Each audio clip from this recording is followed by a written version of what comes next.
ሰላም በሉን። አንተሽ የሚመች ከሆነ አሁን ቤት ከገባ ማለት ድምጽ እንትን የሚመች ከሆነ ሰላም ለማለት ኦኬ አይ ቲንክ አልተመቸውም። አርዲ ሰላም በለ።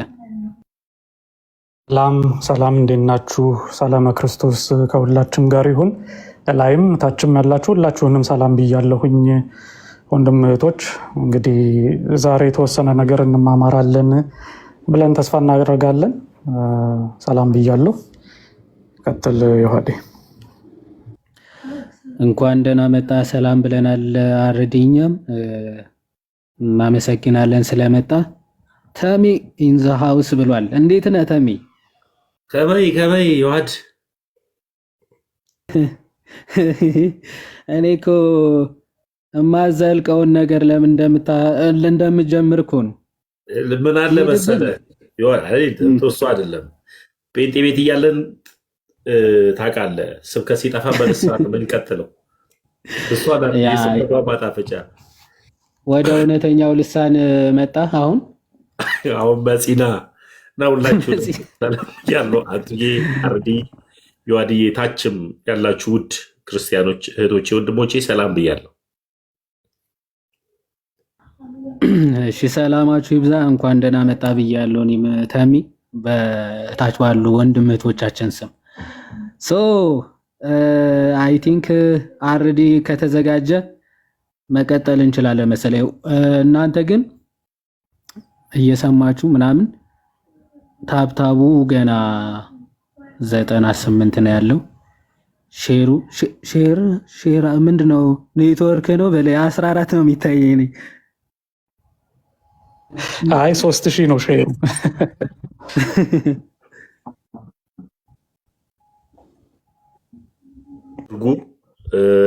ሼር አድርጉት፣ ኮፕሊክ አድርጉት። ታብታቡ አሪፍ ነው። ሼሩን ከፍ አድርጉት የኔ ወዶች። ቀጥሉ ዮሐድዬ አለን። መልካምሽ ወደ ሀሳቡ እንግባና ብዙም ሳናረዝም ነገሩን ምንድነው ይሄንን ዛሬ እንድንገናኝ ያሰብንበት ምክንያት አንድ ነገር ያው ልብ ብላችሁ ተመልክታችሁ ከሆነ ሙስሊሞች ብዙ ጊዜ ስለ ቁርአን ያላቸው አመለካከትና ዕውቀት በጣም ከምንጠብቀው በታች ሆኖ ስላየ ነው። ከዛም በላይ ደግሞ ለክርስቲያኑም ሌላውም ለሚሰማ ሁሉ ለማወቅ የሚፈልግ ሁሉ ስለ ቁርአን የሚነገረው ነገር እንዲሁ በተለምዶ ከሚነገረው ውጪ የሆነ መሆኑን ሰው ልብ ሊል ስለሚያስፈልግ እሱን ነገሮች መነጋገር ማሳየት መልካም ነው፣ ጥሩ ነው ብለን ስላሰብን ነው። እንግዲህ ያው ዛሬ እንዲሁ እኔ ይህንን ሀሳብ በተደጋጋሚ እንደማነሳ ታውቃላችሁ። እኔን ፎሎ የምታደርጉኝ ሰዎች ያው የምናውቀውን ነገር ነው የምናነሳው፣ ግን ደግሞ የበለጠ ሰው ጋር ተደራሽነት እንዲኖረው ሰው በደንብ ስለዚህ ነገር ማወቅ እንዳለበት ስላሰብን ነው ዮሐዴ ጋርም ያደረግነው። በተቻለ አቅም ደግሞ ሌሎች ቀኖችም እነዚሁ ሀሳቦች ላይ ደጋግመን እናነሳለን፣ ማንሳታችን ይቀጥላል። እና እንዳልኩት ምንድነው ሙስሊሞች ብዙ ጊዜ ስለ ቁርአናቸው ያላቸው አመለካከት በመረጃና በእውነት ወረቀት ላይ ባለ ነገር የተደገፈ ሳይሆን እንዲሁ መፈክር በሚመስል መልኩ ላይ ያለ ነገር ነው። እኛ እኮ ቁርአናችን እኮ ከሰማይ የወረደ ሐርፏ እንኳን ፊደሏ እንኳን ሳትቀየር ነጥብ እንኳን አናባቢው እንኳን ሐረካት የምትባለው ነገር እንኳን ሳትቀየር ለ1400 ዘመን አንድ መጽሐፍ ምንም ነገር ያልሆነ የሚል መፈክር ነው ብዙ ጊዜ የምንሰማው። ልክ እንደ ከበሮ እየተደለቀ ብዙ ጊዜ በቃ እቺን ነገር ነው ተደጋጋሚ የሚሰማው።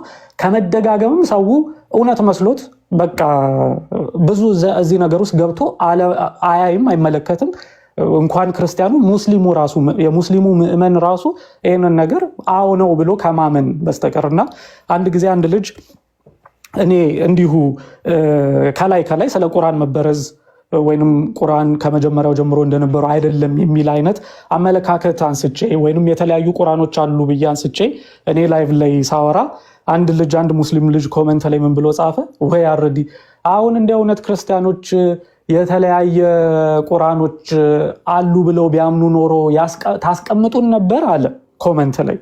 እና ሳስበው እውነቱን ነው። ይሄ እንደዚህ ብሎ ያለኝ እንግዲህ ቆይቷል በጣም ምናልባት የዛሬ ዓመት 2 ዓመት አካባቢ ይሆናል። እና ሳስበው ገረመኝ። እውነትም ለካ ይሄንን ነገር እኛ ስለማናነሳው ስለማንናገርበት ሙስሊሞች ተደላድለው በቃ እውነት ነው ብለው አምነውት ያንን ውሸት ተቀብለውታል ማለት ነው። ዝም መባል የለበትም ብዬን እንደል ካደረጉኝ ነገሮች መካከል አንዱ የሱ ልጅ ኮመንትም ነው።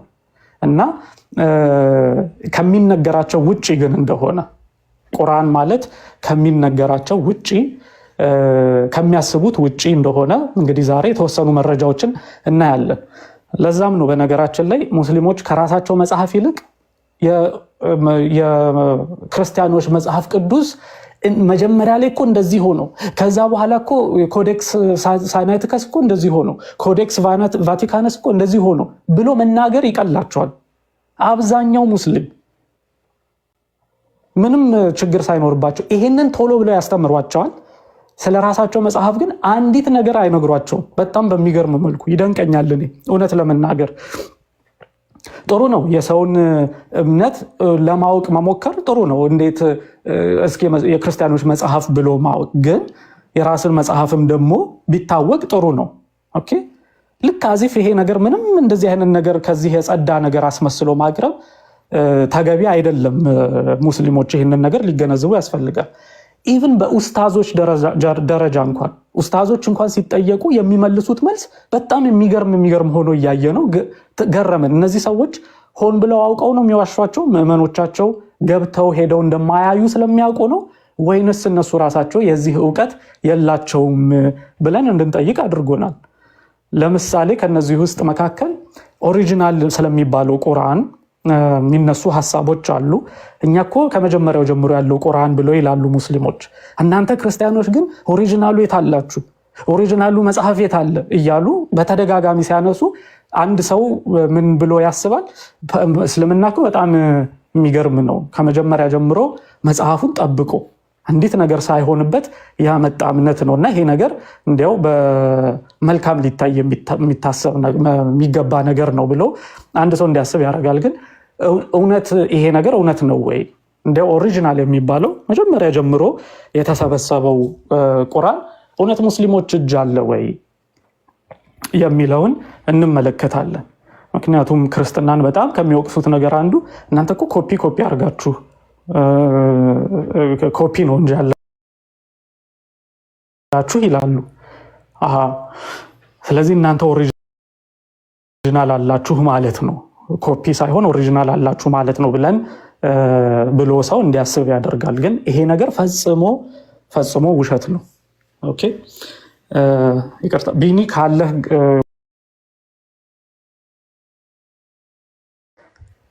ለማንኛውም ወደ ሐሳቡ እንሄዳለን። መረጃዎችን እየከፈትን እንመለከታለን። የተወሰነ ነገር እንነጋገር እንግዲህ ስለ ኦሪጂናሉ ቁርአን። አብዛኛው ሰው እንዲያው ቁርአን እኮ ከሰማይ የወረደ ነው ሲባል ሁሉ የሆነ መጽሐፍ ዱብ ያለ ነገር አድርጎ የሚያስብ ሰው ሁሉ የተፈጠረበት ጊዜ ነው። ለምሳሌ የሆነ መጽሐፍ ግን የሆነው ነገር ግን ምንድነው? ያው በእስልምና በተለምዶ የሚባለው ንግግር አላህ የሆነ የተናገረው ቃል አለ። ያ ቃል ሰሌዳ ላይ ጥብቁ ሰሌዳ የሚሉት ወይንም በአረብኛው ቃል አልማህፉዝ የሚሉት ሰሌዳ አለ ሰማይ ቤት። እዛ ሰሌዳ ላይ ይገኛል ይሄ የአላህ ቃል። ያልተፈጠረ ቃል ነው ይላል አብዛኛው ሙስሊም ቢያንስ። ምክንያቱም የተፈጠረ ነው የሚሉ እዛ ክርክር ውስጥ አሁን ለመግባት ሳይሆን አብዛኛው ሙስሊም በሚያምነው ሐሳብና በተለምዶ በሚታወቀው ትርክት እንሂድ ብዬ ስላሰብኩኝ ነው። እና እዛ ሰሌዳ ላይ አለ። ከዛ ሰሌዳ ላይ ደግሞ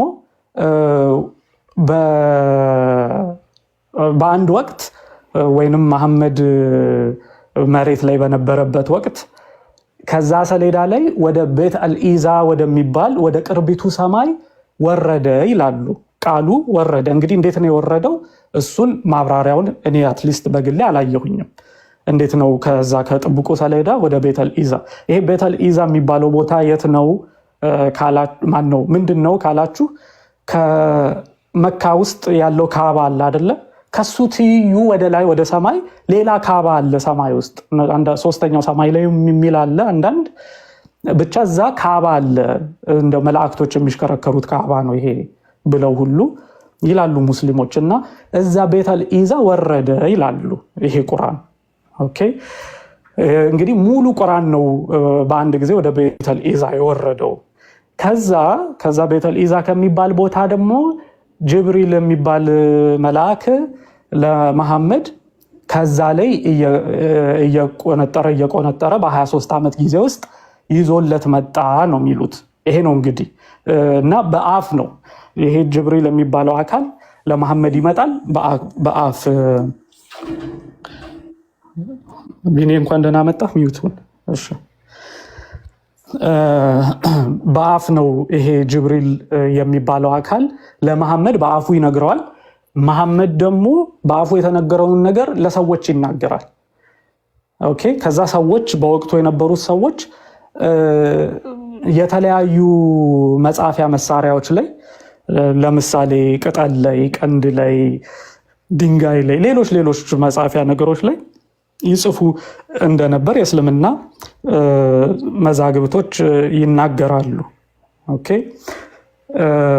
ግን መሐመድ በህይወት በነበረበት ወቅት እነዚህ ነገሮች በአንድ ወጥ ተደርገው አልተቀመጡም ወይንም ተሰብስበው የተቀመጡ ጽሁፎች አልነበሩም እንዲያው በየቦታው የነበሩ በሰዎች ልብም እንዲያው በቃልም የተያዙ ነበሩ ማለት ነው ከዛ እንግዲህ ያው እዚህ ጋር የምንመለከተው ምንድነው መጽሐፍ የሚባል ነገር የለም ያው በአፋቸው ሲነጋገሩት በጽሁፍ አንዳንድ ቦታ ላይ የተበጣጠሱ ቦታዎች ላይ ያለ ነገር ካልሆነ እንጂ ከዛ መሐመድ ይሞታል በ632 ዓመተ ምህረት 632 ዓመተ ምህረት ላይ መሐመድ ሲሞት ሙስሊሞች የሪዳ ጦርነት የሚባል አካሄደው ነበረ ያው እስልምና ለቀው የሚወጡ ብዙ ሙስሊሞች ስለነበሩ በሰይፍ ሙስሊሞቹን መመለስ የሚል አቡበከር ያመጣው ዘዴ ነበረ በዛ ዘዴ ተጠቅሞ ሙስሊሞቹን ወደ እስልምና እንዲመጡ ያደርጋቸው ነበር ከዛ ከነሱ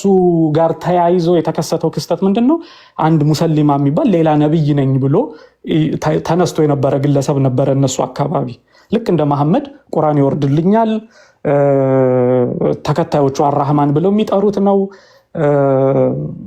እና በቃ ይሄ መሐመድ ያደርጋቸው የነበሩ ነገሮችን ለማድረግ የሚፈልግ ግለሰብ ነበረ ወይንም በራሱ ነብይ ነኝ ብሎ የተነሳ ሰው ነበረ ሙሰሊማ ብለው ይጠሩታል ሙስሊሞቹ እነሱ ያወጡለት ስም ነው ውሸታሙ ነው እንደዚህ የማለት ትርጉም ያለው ነው ትክክለኛ ስሙ ሌላ ነው ሙሰሊማ በሚለው እንሂድ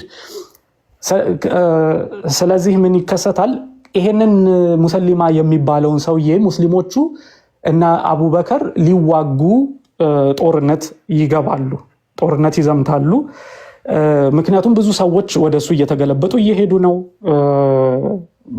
ምንድነው ህዝብም ጦርም እያሰፋ መጥቷል እሱ ብቻ ሳይሆን ሌላ ሴት ነብይትም ደግሞ ተነስታ ወይንም ሐሰተኞች ናቸው እንግዲህ ሁሉም እዚህ ጋር እንደው ነብይ ስለ እውነተኛ ነብይ እያወራው እንዳይመስላችሁ ሌላ ሴት ነብይትም ተነስታ ከዚህ ከሙሰሊማ ጋር ደግሞ ገጥማ አብረው ግሩፕ እየፈጠሩ ስለነበር እነዚህን ሰዎች ማጥፋት አለብን ብለው እና አቡበከር ስላሰቡ ጦርነት ይገባሉ ይማማ የሚባል ቦታ ላይ ጦርነት ይደረጋል እዛ ጦርነት ላይ በጣም ብዙ ሙስሊሞች በተለይ ቁርአንን የሸመደዱ ሙስሊሞች ይሞታሉ ኦኬ እዛ ቦታ ላይ ሲሞቱ ዑመር አንድ ነገር ሰጋሁኝ ብሎ ይናገራል ወደ አቡበከር ይመጣና ይማማ ላይ በጣም ብዙ ሙስሊሞች ቁርአንን ያፈዙ ሰዎች ስለሞቱ አብዛኛው የቁርአን ክፍል ይጠፋል ብዬ ሰጋለሁ ብሎ ለአቡበከር ይነግረዋል እንግዲህ ይሄ የተለምዶ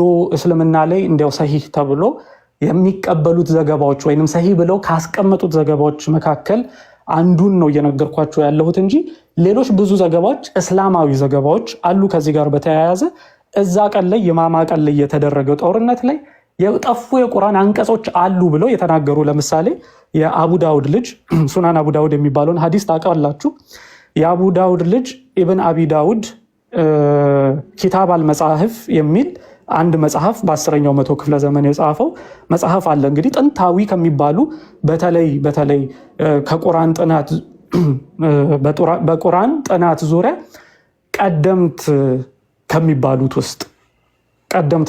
ውስጥ ምናልባት በአንደኝነት ከሚጠቀሱት ውስጥ አንዱ ነው።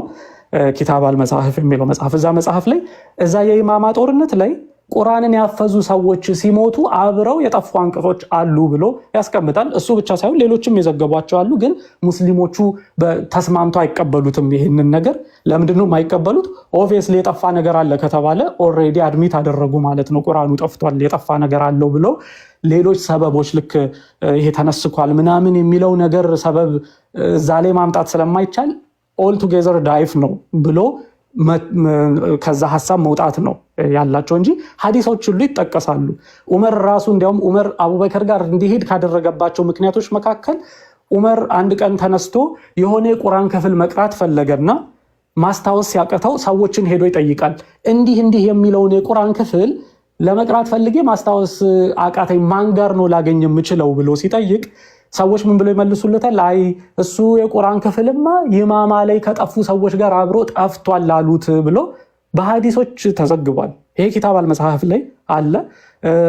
እንትናም ጀላለዲን አልሲዩቲ አልዱር አልመንሱር የሚለው የተፍሲር ስራው ላይ ሱረቱል አህዛብን በሚፈስርበት ቦታ ላይ አስቀምጧል እነዚህን ሐዲሳቶች። እንግዲህ ያው ሙስሊሞቹ ሐዲስ ላይ ችግር የለባቸውም። ይመጡና አይ ይሄ እኮ ዳይፍ ነው ይሏችኋል። ግን ኢትስ ኦኬ። እኛ ፖይንታችን አሁን እዚህ ላይ ፎከስ ለማድረግ ሳይሆን ስለመጀመሪያው ቁርአን ለመነጋገር ስለሆነ እዛ ላይ እንመጣበታለን። ስለዚህ ዑመር አቡበከር ጋር ይመጣል።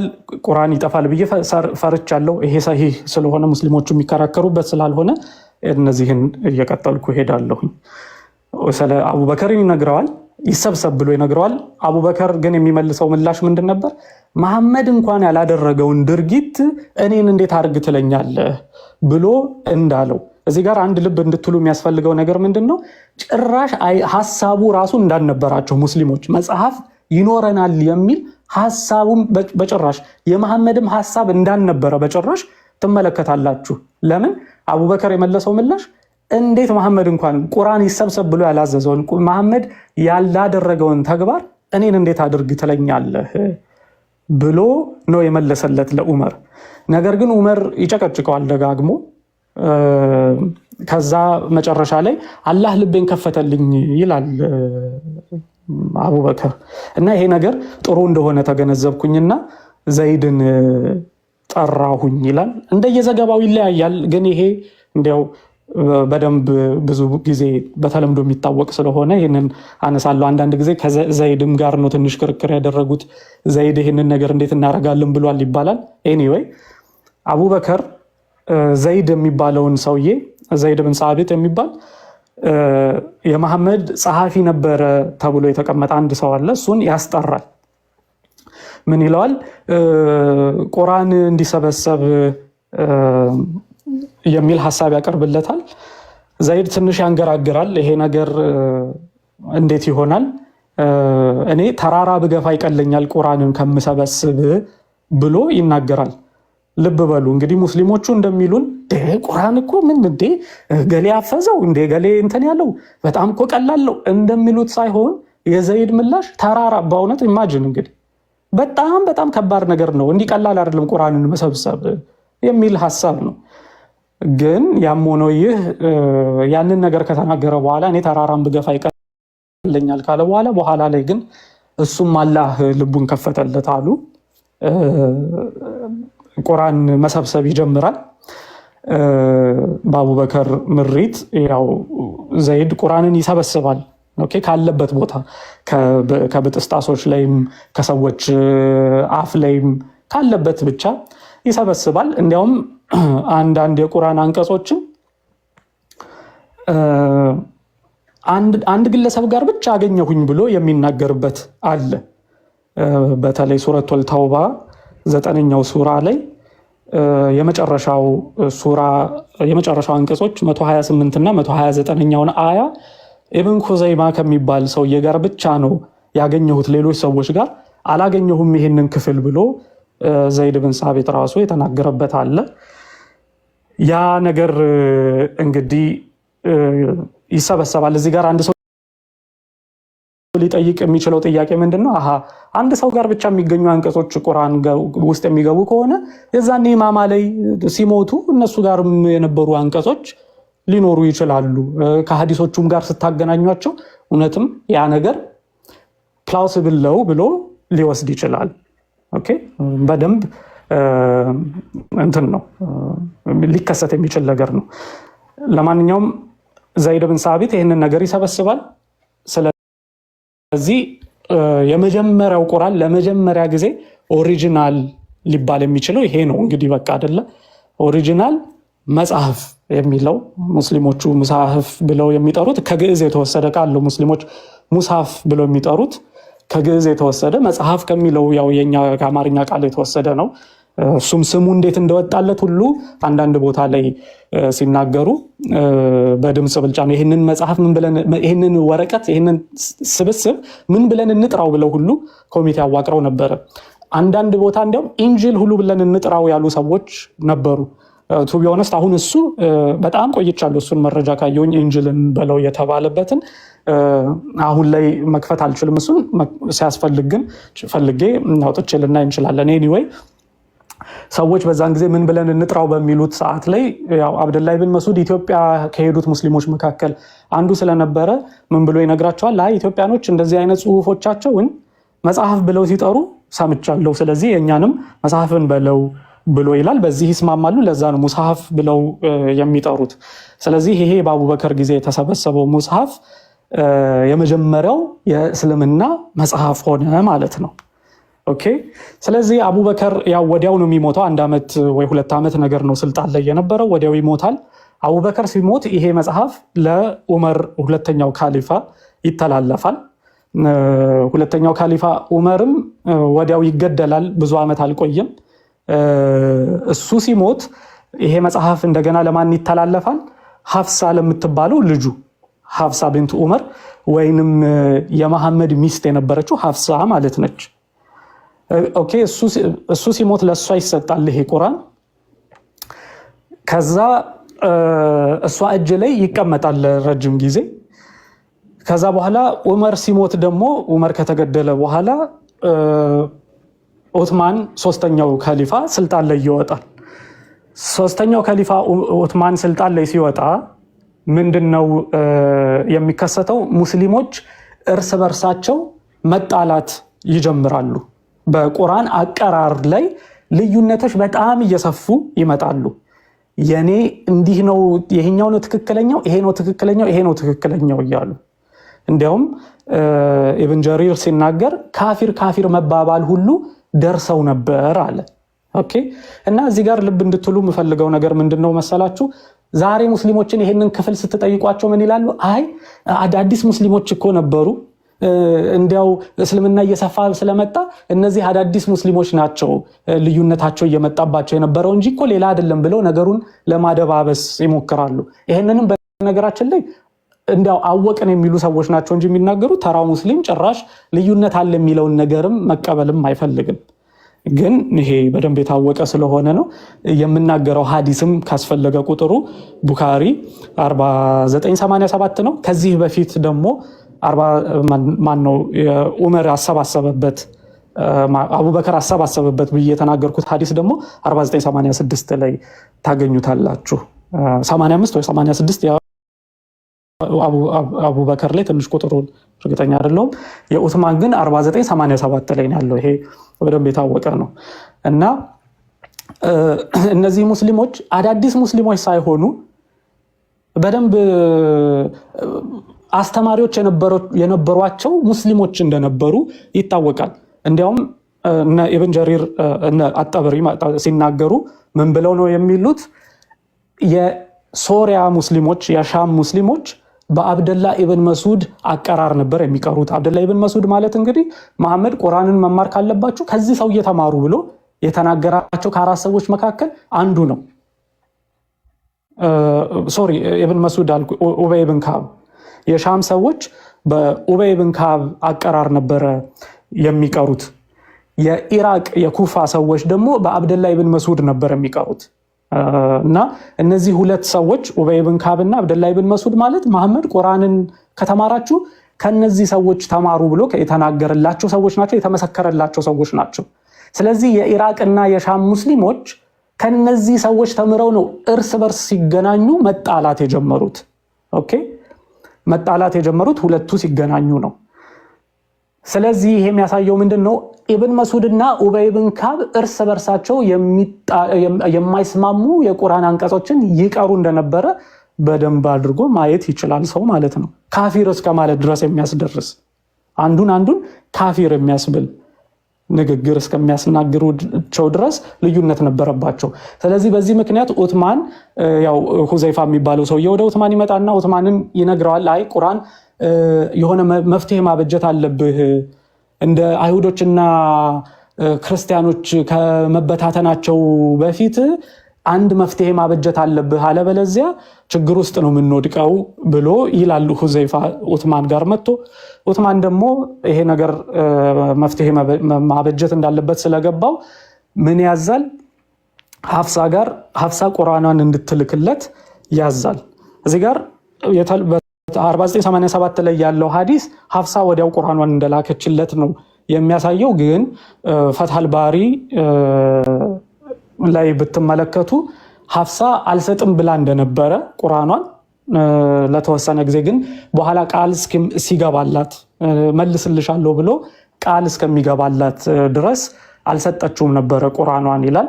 በኋላ ግን እኔ መልስልሻለሁኝ ኮፒ ለማድረግ ብቻ ነው የፈለግኩት ብሎ ይላታል። እሺ ብላ ሀፍሳ ትልክለታለች ይህንን ቁርአን፣ ማለትም ለመጀመሪያ ጊዜ የተሰበሰበውን መጽሐፍ ማለት ነው። ኦኬ፣ ለመጀመሪያ ጊዜ የተሰበሰበውን መጽሐፍ። ስለዚህ ከዚህ መጽሐፍ ላይ ዑትማን ምን ያደርጋል? ኮሚቴ ያዋቅርና የአራት ሰው ኮሚቴ፣ አንዳንዶች 8 ነው ይላሉ፣ አንዳንዶች 12 ነበሩ ኮሚቴው ይላሉ። በአራቱ ቡኻሪ ላይ በተጠቀሰው እንሂድና 4 ሰዎች ኮሚቴ ያዋቅርና እነዚህን ሰዎች ምን ብሎ ያዛቸዋል? ከነዚህ ሰዎች መካከል ዘይድ እንግዲህ አለበት። አሁንም መጀመሪያ ላይ ቁርአኑን የሰበሰበው ሰውዬ ማለት ነው። ምን ይላቸዋል? ቁርአኑን መልሳችሁ ከሀፍሳ ላይ ገልብጡ፣ ኮፒ አድርጉ ይላቸውና ከዛ ግን የሚያዛቸው ነገር አለ። ኮፒ ማድረግ ብቻ ሳይሆን ደግሞ በመካከላችሁ ልዩነት ሲኖር በቁሬሽ ልሳን ጻፉት፣ በቁሬሽ አረብኛ ጻፉት፣ ምክንያቱም ቁርአን የወረደው በቁሬሽ አረብኛ ነው ብሎ ይነግራቸዋል። ኦኬ፣ ተመስገን። የሆነ የምትለው ነገር ካለ በልና። ሶሪ፣ ስህተት ነው እንደምየው እንትን ሰው ሚውት አደርጋለሁ የማይከፈል ይቅርታ። እሺ፣ እኔ ደግሞ ስህተት ነው ስትለኝ ልትከራከረኝ ነው እንዴ? እሺ፣ ኦኬ፣ ወደ ሀሳቡ እንመለስና ኮፒ ስታደርጉ ምን ብሎ ይነግራቸዋል? በቁሬሽ ልሳን ጻፉት ይላቸዋል። ስለዚህ ለምሳሌ አንድ ጽሁፍ እናንተ እንድትገለብጡ ከታዘዛችሁ በመካከላችሁ ልዩነት ካለ ምናምን አይባልም አይደል? ኮፒ ስታደርጉ ኮፒ ነው የምታደርጉት እንዳለ። ስለዚህ ይሄ የሚያሳየው ምንድነው? ኦልሬዲ የሆነ ነገር እየቀየሩ እንደሆነ ያሳያችኋል። እየቀየሩ እንደሆነ የሚያሳይ ግልጽ ነው እዚህ ጋር። ከዛ በኋላ ምን ያደርጋሉ? ይህንን ኮፒ ካደረጉ በኋላና ከጨረሱ በኋላ ይህንን ቁርአን የመጀመሪያውን መጽሐፍ ለሀፍሳ ይመለስላታል። እንደገና ሀፍሳ እጅ ገባ ተመልሶ። የመጀመሪያው መጽሐፍ እንድትከተሉት ስለፈለግኩኝ ነው የት እየሄደ እንደሆነ። ስለዚህ ሀፍሳ እጅ ይቀመጣል። ዑትማን ግን ካጻፈ በኋላ ምን ያደርጋል? ሌሎች ግን መጽሐፎች፣ ሌሎች ማንኛውም ቁርጥራጭ ቦታ ላይ የተጻፉ ቁርአኖች ወይንም ሙሉ ቅጂ ቁርአን መጽሐፎች እንዲቃጠሉ ትዕዛዝ ይሰጣል። ይሄ እንግዲህ አብዛኛው ሰው የሚያውቀው ነው፣ ኡስታዞችም ያመኑበት ነው። ግን ካስፈለገ ግን ቡኻሪ 4987 ላይ ነው። ጊዜ ለመቆጠብ ነው እንግዲህ እንዳለ ማስረጃዎችን በጣም ኢምፖርታንት ነው የምላቸውን ላይ ማስረጃ ከፍታለሁኝ። ግን ይሄኛውን ካስፈለገ ለማየት ቡኻሪ 4987ን እንየውና እንደዚህ ይላል። ይሄውላችሁ ትንሽ ዙም ላድርገውና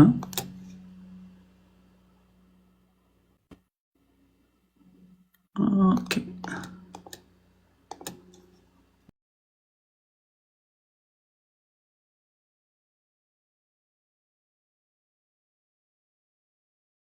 እሺ ይሄው ሳሂህ አልቡኻሪ 1987 ነው። ያው መጨረሻ ላይ ዑትማን ከዚህ ጋር እንደዚህ ይላል። ዑትማን ኦሪጂናሉ ይሄው ኦሪጂናል ብሎ እንዲያውም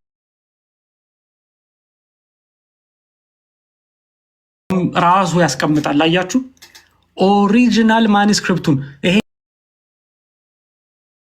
ኢምፖርታንሱን እንድታውቁልኝ ስለፈለግኩኝ ነው። ኦሪጂናል ማኑስክሪፕቱን ለሐፍሳ መለሰላት። ከዛ በኋላ ዑትማን sent to every Muslim province one copy of what they had copied and ordered that all other Quranic materials ማንኛውም የቁርአን ማቴሪያሎች whether written in fragmentary manuscripts or whole copies በጥስጣሽ ላይ የተጻፉ ቢሆኑ ወይ ቅጠል ወይ ገለመሌ ላይ የተጻፉ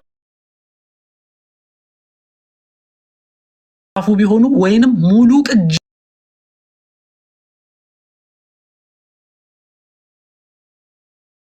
ቅጂዎች እንኳን ቢሆኑ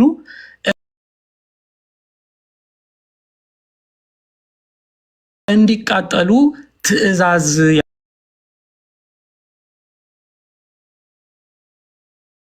ያስተላልፋል። ኦኬ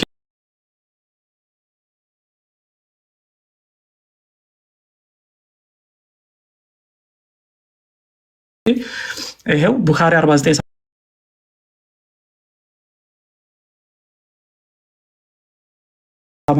ላይ ነው። አዎ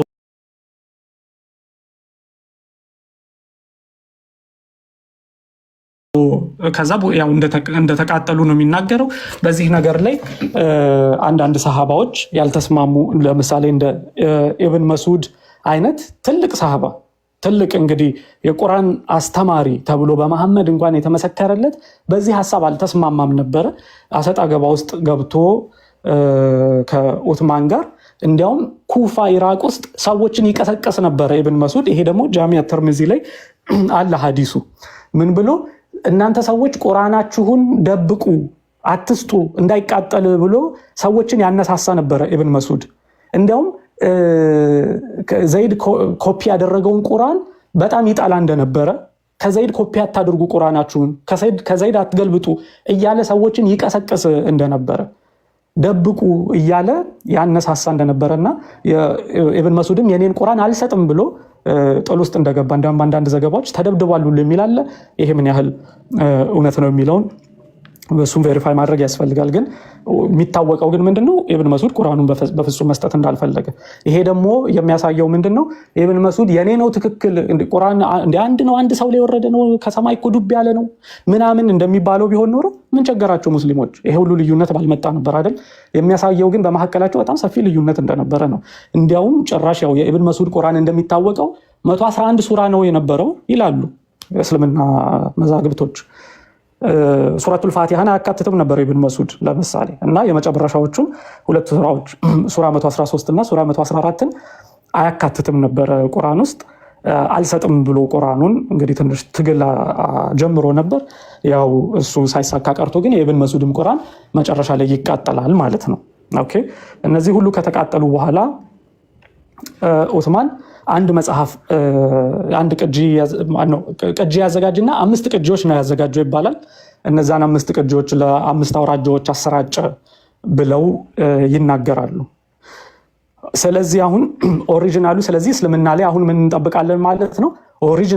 ኦሪጂናል ተብሎ የተጠራው ሐፍሳ ጋር ያለው ማኑስክሪፕት ትክክለኛው ቁርአን እሱ ነው። ዑትማንን ከገለበጠ እነዚህ ሁለቱ እርስ በርሳቸው መመሳከር ይችላሉ። እስልምና ትልቅ ኤቪደንስ እጁ ላይ አለው ብሎ አንድ ሰው ይጠብቃል። ኡስታዞችም ሲጠየቁ ምን ብለው ነው የመለሱት? ሐፍሳ ጋር ያለው ቁርአንም አለ ብለው ያሉበት አለ። ምናልባት ቪዲዮ ማሰማት ካስፈለገ ቪዲዮ እናሰማና እስኪ እሱን እንመልከት።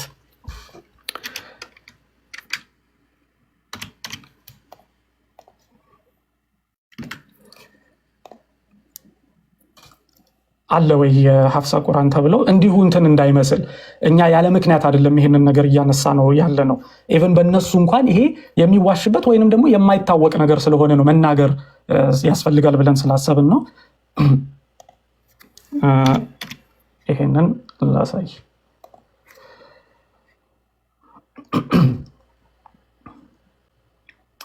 እሺ ዓለም ኦኬ እሱ አይደለማ መለሰለት። አያ ተመልከቱ። ይሄን እንግዲህ ያው ታውቃላችሁ። ይሄ ኡስታዝ የቁርአን ዳራ የሚል የቁርአን አጠባበቅ የሚል መጽሐፍ ጽፌያለሁ የሚል ሰው ነው። እንግዲህ ልብ በሉ፣ ኡስታዝ ነው፣ አስተማሪ ነኝ ብሎ ሰዎችን ሰብስበው የሚያስተምርም ሰው ነው። በፍጹም ከአንድ መምህር ነኝ ከሚል ሰው መጽሐፍ ጽፌያለሁ ከሚል ሰው የማይጠበቅ ንግግርን ሲናገር ግን ትሰሙታላችሁ። ሰው እንዴት ሪሰርች ሳይሰራ እንዴት ጥናት ሳያደርግ እንዴት መጽሐፍ ይጽፋል? እውነት ማን ነው ሪቪውስ የሚያደርገው መጽሐፉን? እንዴት ተደርጎ ነው መጽሐፍ እንደዚህ በቃ ርካሽ ነው ወይ ዝም ብሎ ማንም ተነስቶ ነው ወይ የሚጽፈው ብላችሁ እንድትጠይቁ ያደርጋችኋል። የሚናገረውን ነገር ልብ ብላችሁ አድምጡት። አሁን ተቃጥሎ ነው እኮ የሐፍሳ ቁርአን የተቃጠለ እሱ አይደለም መለሰላት። የሐፍሳማ መለሰላት እኮ ይላል። ያቃጠለው እሱን አይደለም እንጂ ሐፍሳ ቤት የነበረው መልሶላታል። ሐዲሱ ላይ ተሽኮ ግን እንደገና ተመሰለኝ ኡስታዝ ካልተሳሳተ አልተቃጠለም። ሐፍሳ እጅ ላይ ኦኬ። እንደሰማችሁት እንግዲህ የምትጠይቀው እህታችን የተወሰነ መረጃ ስላላት እሷ ሐፍሳ እጅ ያለው ኦሪጂናሉ ተቃጥሏል የሚል ምናልባት ከዑትማን በኋላ ተቃጥሏል የሚል ነገር አለ ስትለው አልተቃጠለም፣ በፍጹም ደጋግማ ነው እየጠየቀች ያለችው። ደጋግማ አልተቃጠለም። እና የሚገርማችሁ ወደ 600 ምናምን ሰው ቁጭ ብሎ ይህንን ያዳምጥና እሱችን በተሳሳተው ስህተት መጥተው ሙስሊሞች ያችን ስህተት ይዘው እሷን ሲያናፍሱ እንመለከታለን። ትክክል አይደለም። እንዴት አይታረምም? ይሄ እንዴት ማያውቁ ሙስሊሞች እኮ ኖሮ አይደለም እኮ አሉ። ከነሱ መካከል የተወሰነ እዚህ ነገር ላይ ትንሽ የሚያውቁ አንድ ሁለት ልጆች አሉ አይደል? እንዴት እርማት እንዴት ተሳስተሃል አይባልም። እንዴት ሰው እንደዚህ በአደባባይ ሲያሳስት እንዴት ዝም ይባላል? ተገቢ አይደለም። ኦኬ እንመልከት። አሁን ከምን ተነስ እኛ ማስረጃውን ይዘን ነው ይሄንን ነገር የምንናገረው። ስለዚህ ምንድነው የተከሰተው? ሐፍሳ ጋር ከተመለሰላት በኋላ ይሄ ኦሪጂናል ማኑስክሪፕት ኦሪጂናል መጽሐፍ ከተመለሰ በኋላ ዑትማን ያው ይገደላል። እንግዲህ እሱ በሙስሊሞች ነው የሚገደለው። እንዲያውም ዑትማን ከተገደለበት ምክንያቶች መካከል አንዱ ምንድን ነበረ? ቁርአንን ነካክተሃል፣ ቁርአንን አበላሽተሃል፣ ቁርአን የተለያዩ መጽሐፍቶች የተለያዩ ቫሪያንቶች ሆኖ ሳለ አንተ ግን እነሱን ሁሉ አጥፍተህ አንድ እንዲቀር አድርገሃል ብለው ሰዎች የወነጅሉት ሙስሊሞች የወነጅሉት ነበረ። እና ከገደሉበት ምክንያት ቤቱ ገብተው ነው በስለት ወግተው የገደሉት። ከገደሉበት ምክንያቶች መካከል አንዱ ይሄ ነው፣ ቁርአንን ማቃጠሉ ነው። ኦኬ ይሄም ልብ ሊባል የሚያስፈልገው ነገር ስለሆነ በኋላ ላይ ኻዋርጂ የሚሏቸው ግሩፖች ናቸው። እንግዲህ በኋላ ላይ ያው ዑትማን ከተገደለ በኋላ አሊ ወደ ስልጣን ይመጣል። አራተኛው ካሊፋ አሊም ያው ስልጣን ላይ ይመጣና እሱም ይገደላል በእነዚሁ ግሩፖች እንደገና። ኦኬ አሊም ይገደላል። ሙስሊሞቹ ራሳቸው ጋር የነበረውንም ሽኩቻ በዛው ሰው ኖት እያደረገ እንዲሄድ ስለምፈልግ ነው እነዚህን ሐሳቦች ማነሳው። ኦኬ አሊና ሙአዊያ እርስ በርሳቸው በጣም ውጊያ ላይ ነበሩ። እንዲያውም ውጊያውን መሸናነፍ ስላልቻሉ ሁሉ ሙስሊም ሰሃባዎች ናቸው እነዚህ ልብ በሉ። ኦኬ ውጊያውን ማሸነፍ ሁሉ ስላልቻሉ እንትኑን ካሊፋው ለሁለት ተከፍሎ ግማሹ ሌላ የተወሰነ አውራጃ ግማሹ የተወሰነ አውራጃ ለማስተዳደር የተገደዱበት ወቅት ነበር። መጨረሻ ላይ አሊ ሲገደል ግን ሙአዊያ ሙሉ ለሙሉ ካሊፋ ሆኖ ስልጣን ላይ ይወጣል። የራሺዱን ካሊፌት እዛ ጋር ያበቃል። ኡመያድ ዳይናስቲ የሚባል የኡመያድ ካሊፌት ስልጣን ላይ ወጣ ማለት ነው ከዛን ጊዜ ጀምሮ። ከዛ ሙአዊያ ስልጣን ላይ ሲወጣ መርዋን የሚባል ግለሰብ የመዲና አስተዳዳሪ አድርጎ ሙአዊያ መርዋንን ይሾመዋል። መርዋን ኢብን አልሐካም የሚባል ሰውዬ ማለት ነው። ይሄ ሰውዬ ስልጣን ላይ ከወጣ በኋላ ምን ያደርግ ነበረ? ሐፍሳ ጋር መልእክት ይልክላት ነበረ። ሐፍሳን ይሄንን ቁርአንሽን አምጪ፣ ኦሪጂናሉን ማለት ነው አምጪ፣ ይሄንን ቁርአን መጥፋት አለበት ብሎ ማለት ነው። አምጪ ሲላት ሐፍሳ ደግሞ አልሰጥም፣ በፍጹም አልሰጥም ቁርአኔን ብላ የዛው ቁርአኗን ሳትሰጥ እንደሞተች የእስልምና ዘገባዎች ይናገራሉ። ከዛ ግን ይቀጥልና እዚህ ጋር ነው ትልቁ ነገር የሚመጣው። ይቀጥልና ይህንን ዘገባውን የት እንደምናገኝ ከፍቻ ያሳያችኋለሁ። ማስረጃውን ሐሳቡን ልናገር ብዬ ነው። ከዛ ግን ፈትሐል ባሪ ላይ ኢብን ሀጀር አልአስቀላኒ የጻፈው እንግዲህ የኢብን ሀጀር ፈትሐል ባሪ የሳሂህ አልቡኻሪን ያብራራበት እንትኑ መጽሐፉ ማለት ነው። ታላቅ ሙሐዲስ ነው። ታላቁ ሙሐዲስ ተብሎ የሚጠራ በጣም ታማኝነት ያለው መጽሐፍ ነው። እዛ መጽሐፍ ላይ ሰሂህ ተብሎ የተዘገበ ዘገባ ነው። ምንም ጥርጣሬ የለውም። እዚህ ላይ አንዳንድ አላዋቂ የሆኑ ሰዎች ካልሆኑ በስተቀር ወይ እዚህ ቲክቶክ ላይ ውርውር የሚሉ ካልሆኑ በስተቀር ሰሂህ ተብሎ ኢብን ሀጀር አልአስቀላኒም ሸርህ የጻፈው መጽሐፉ ላይ ያስቀምጦታል። ከዛም እና ጠበራኒ እና ማነው አቢ ዳውድም ቅድም የጠቀስኩት መጽሐፍ ላይ ኢብን ከሲርም ሳይቀር ተፍሲሩ ላይ በኋላ የመጣው ኢብን ከሲር እንኳን ሳይቀር ተፍሲሩ ላይ ይህንን ሐሳብ ያስቀምጣል። አሁን ቀጥዬም ነግራችሁን ሐሳብ ማለት ነው። ስለዚህ ማርዋን ሐፍሳ ከሞተች በኋላ ቀብረናት እንኳን መልእክት ይልካል አብደላ ኢብን ዑመር። አብደላ ኢብን ዑመር ማለት የሐፍሳ ወንድም ነው፣ የዑመር አልከታብ ልጅ ማለት ነው። ኦኬ ለሱ መልእክት ይልክና እንትን ምን የሚል በማስጠንቀቂያ በአፋጣኝ ቁርአኑን እንድትልክ ብሎ መልእክት ይልክለታል። አብደላ ኢብን ዑመር ይህንን ዘገባ ሲናገርም ብሎ ነው ሁሉ የተናገረው ቀብረናት ቤት ሁሉ አልደረስንም፣ ወይንም ከቀብር ስንመለስ ነው ሐፍሳን ቀብረን ስንመለስ ነው ይህንን መልእክት የላከው ነው የሚለው። በዚህ በነፍስ ነበር የሚፈለገው ማለት ነው ይህንን ቁርአን ለማጥፋት። ይሄ ምንድነው እንደዚህ የሚያንገበግብ ምን አይነት ልዩነት ቢኖረው ነው ምን ቢይዝ ነው ብሎ ሰው መቼም አስተዋይ የሆነ ሰው መጠየቁ አይቀርም። እንዴ ኮፒ እኮ ነው ያደረገው። ምን ኮፒ ካደረገ እንዴ ሐፍሳ እንኳን ተቀብራ እንኳን ቤት ገብተው ሀዘናቸውን እንኳን እስከሚጨርሱ ጊዜ የማያሰጥ ነገር እንዲያው ተራ እንትን ነው፣ ተራ ልዩነት ነው። በፍጹም እንደዛ አይደለም። ከዛ አብደላ ኢብን ዑመር ግን በሚያሳዝን መልኩ እንደ እህቱ ለቁርአኑ ታማኝ አልነበረም። ቁርአኑን አሳልፎ ይሰጣል። ኦኬ ምናልባት ይህ ሰው ቁርአኑን ያን ጊዜ አሳልፎ ባይሰጥ ኖሮ ብዙ እስልምና ያሉትን ጉድለቶች በደንብ አድርገን ማየት እንችል ነበር። በሚያሳዝን መልኩ ግን ያንን ቁርአን አሳልፎ ሰጠ አብደላ ኢብን ዑመር። መርዋን ይህንን ቁርአን ሲያገኘው ወዲያውኑ እንዲጠፋ ዲስትሮይ እንዲደረግ እንዲቃጠል ትዕዛዝ ያዛል። ያው ተጣፋ ተቃጠለ ማለት ነው። ስለዚህ ኦሪጂናል የሚባለው የእስልምና ጽሁፍ እዚህ ጋር ያበቃለታል። እንዲያው ጠፍቶ እንኳን የሆነ ጊዜ ፈልገን እናገኘዋለን ብሎ እንኳን ሰው እንዳያስብ እዚህ ጋር አበቃ ማለት ነው። ኦሪጂናል የሚባለው አከተመ እስልምና ላይ ከየትም ሊመጣ አይችልም። ሆን ብሎ የመጀመሪያውን የእምነቱን መጽሐፍ ያቃጠለ እኔ ብቸኛው እምነት እስልምና ነው ብዬ ነው የምገምተው። አይቼ አላቅም። የመጀመሪያውን መጽሐፉን ሆን ብሎ የሚያቃጥል እምነት እስልምና ብቻ ነው። ይህንን ማስረጃውን ከፍተን እንመልከት። ይኸው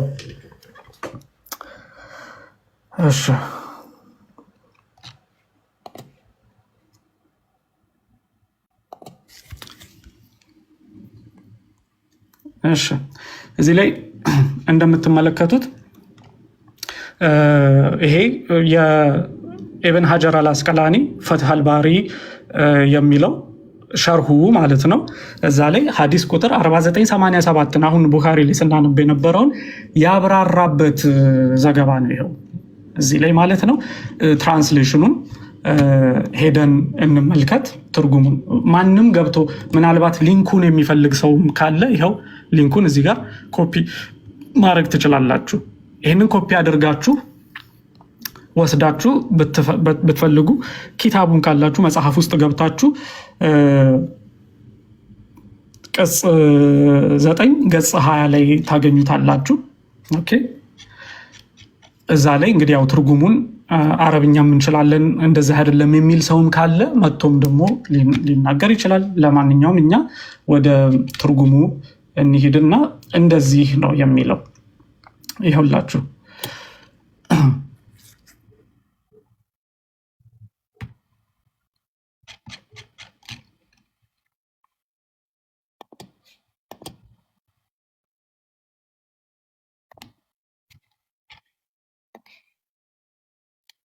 እሺ ይሄው ምናልባት እስክታወጣው አርዲ ድምጽ ስላሰማ በዛውም እንዳይዘረግፍ የሆነ እንትና ይምጣ እንትና።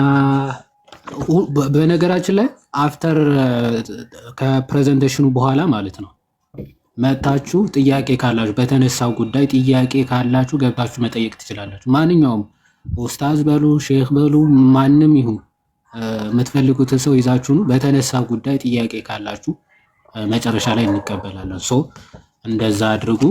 ቀጥል አድርጉ እና ደግሞ ኮፒ ሊንክ ምናምን ማድረጋችሁ እንዳይረሳሽ። በጣም ሪስትሪክት እያደረገ ስለሆነ ላይ እሺ ቴንክ ዩ ዮሐዴ። ያው ማንም ሙስሊም እዚህ ነገር ላይ አንተ የተናገርከው ትክክል አይደለም ብሎ የሚናገር ካለ መምጣት ይችላል፣ መነጋገር እንችላለን። ማስረጃውን ፊት ለፊት ከፍተን እያወራን ስለሆነ የሚያከራክር ነገርም አይደለም። በነገራችን ላይ ሰሂህ የሆኑትን ዘገባዎች የማይስማሙበትንም እዚህ ነገር ላይ አልተስማሙም ብለን እየጠቀስን ነው፣ ልብ እንድትሉ። አሁን ቅድም ከጠቀስኳቸው ዘገባዎች መካከል ኢማማ ላይ ከሞቱ ሙስሊሞች ጋር አብሮ የጠፉ የቁርአን አንቀጾች አሉ የሚለው ላይ ይሄ ደካማ ዘገባ ነው ብለዋል ብዬ ጠቅሳለሁኝ። የማይስማሙበት ላይ ሰሂህ የሆነው ላይ ግን ምንም ክርክር የለውም። እውቀት ከሌላችሁ በስተቀር ይህንን ካላነበባችሁ በስተቀር ይሄ ሰሂህ አይደለም ብላችሁ የሚከራከር ሰው የለም በነገራችን ላይ። ኦኬ ለማንኛውም የአሁኑ ከፈትሐል ባሪ ላይ እንደዚህ ብሎ ይናገራል። ይኸውላችሁ he's saying until when they copied the sheets into the codices ዑትማን returned the sheet to ሐፍሳ ዑትማንም መጽሐፉን ለሐፍሳ መለሰላት የሚለውን ማብራሪያውን ሊሰጠን ነው ማለት ነው። አቡ ኡበይድ and ibn Abi Dawud added from the path of Shu'aib and ibn Shihab. He said Salim ibn Abdullah ibn Umar informed me Marwan used to send to Hafsa. ይኸውላችሁ ከዚህ ጋር ነው ዘገባው የሚጀምረው። መርዋን ወደ ሐፍሳ መልእክት ይልክ ነበር። meaning when he was governor of Medina on behalf of Muawiyah ማለትም የመዲና አስተዳዳሪ በሆነበት ወቅት በሙአዊያ ትእዛዝ ወይም በሙአዊያ በኩል የመዲና አስተዳዳሪ በነበረበት ወቅት ለሐፍሳ መልእክት ይልክ ነበር፣ አምጪ ይህንን መጽሐፍ እያለ asking her for the sheets from which the Quran had been written. ቁርአን የተቀዳበትን መጽሐፍ አምጪ ወይንም ዑትማን የቀዳበትን ቁርአን አምጪ ብሎ ይጠይቃት ነበር። but she refused to give them to him. እሷ ግን እምቢ ብላ አልሰጥም ብላ ነበር ይላል። ሳሊም said ሳሊም እንደዚህ አለ when Hafsa died and we returned her from her burial ሐፍሳ ሞታ ከቀብሯ ስንመለስ ማርዋን sent with determination strict order ነው የሚለው ተመልከቱ። ማርዋን በጥብቅ ትእዛዝ ለአብደላ ኢብን ዑመር በእርግጥ የነዚህን ጽሁፎች አምጣ ብሎ ትእዛዝ ይልካል። so አብደላ ኢብን ዑመር send them to him and Marwan ordered that they be torn apart. እንዲያውም የአረብኛውን ቃል ሲያስቀምጥ ሹቂቃት ይላል፣ መቀዳደድ ማለት ነው። እንዲቀዳደዱ ትእዛዝ ሰጠ። and he said ይህንን ምናልባት እንደዚህ ተርጉሜ ወደ አማርኛ ከወሰደ እስቲ ከዚህ ጀምሮ አንዳንዶቹ አንተ የሚሉ ስላሉ ከተረጎመ ብታነቡት እንዴት በራሳችሁ ብታዩት እንዴት ደስ ይለኝ ነበረ በእውነት። እስኪ ዙም ላድርገውና ሙስሊሞች ይህንን ነገሮች እስኪ እንዲህ ይላል ከላይ ጀምሮ አቡ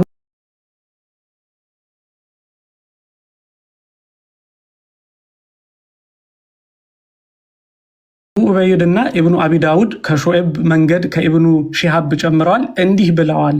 ሳሊም ኢብኑ አብደላህ ኢብን ዑመር እንዲህ ብለውኛል። መርዋን ወደ ሐፍሳ ይልኩ ነበር፣ ማለትም የመዲና ገዢ በነበሩበት ጊዜ ከሙአዊያ ስም ቁርአን የተጻፈባቸውን ወረቀቶች እንዲሰጧት ይጠይቃት ነበር። እሷ ግን ልትሰጠው ፈቃደኛ አልሆነችም ይልና ሳሊም እንደዚህ አለ ሐፍሳ ስትሞትና ከቀብሯ ስንመለስ መርዋን በቁርጠኝነት ማለትም ጥብቅ ትእዛዝ ወደ አብደላህ ኢብን ዑመር እነዚህን ወረቀቶች እንዲላክላቸው ላከ። ስለዚህ አብደላህ ኢብን ዑመር ወደ እርሱ ላካቸው፣ መርዋንም እንዲበጣጠሱ አዘዘ። ከዛ አረብኛውን ቃል ያስቀምጣል። ሹቂቃት ነው የሚለው።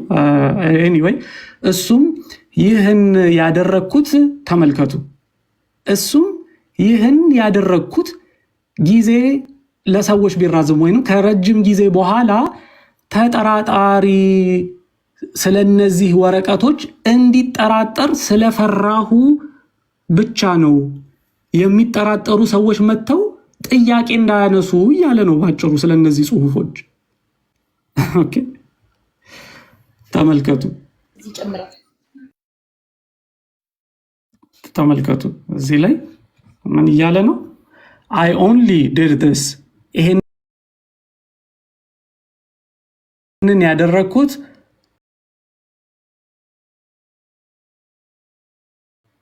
because I feared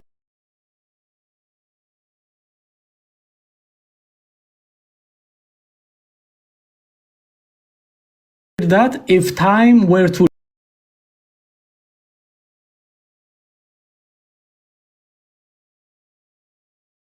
lengthen for the people,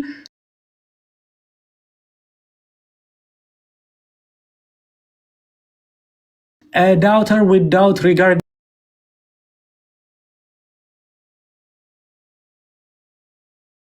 the shit ተጠራጣሪ መጥቶ እነዚህን ነገሮች ይጠራጠራል ብዬ ስለፈራሁ ነው። ልብ በሉ። የመጀመሪያው ነው ኦሪጂናሉን ቁርአን ያቃጠለበትን ያጠፋበትን። ይሄ እንግዲህ ተበጣጠሱ ወይንም ቀዳደዳቸው ነው የሚለው። በሶስት አይነት ዘገባ ስለመጣ ነው ይሄ ዘገባ። አንደኛው ቀዳደዳቸው ነው የሚለው፣ አንደኛው አጠባቸው ነው የሚለው፣ አንደኛው አቃጠላቸው ነው የሚለው። ተመሳሳይ በተለያዩ ሰንሰለቶች ነው እና ይሄ ችግር የለውም ማስታረቅ ይቻላል ይላሉ ሙሐዲሶች። መጀመሪያ አጥበው ከዛ ቀዳዱ ከዛ አቃጥለውት ነው የሚሆነው ብለው ይላሉ። ሰሂህ ነው ዘገባው ይላሉ። እና ስለዚህ የተናገረው ንግግር ግን ምንድነው?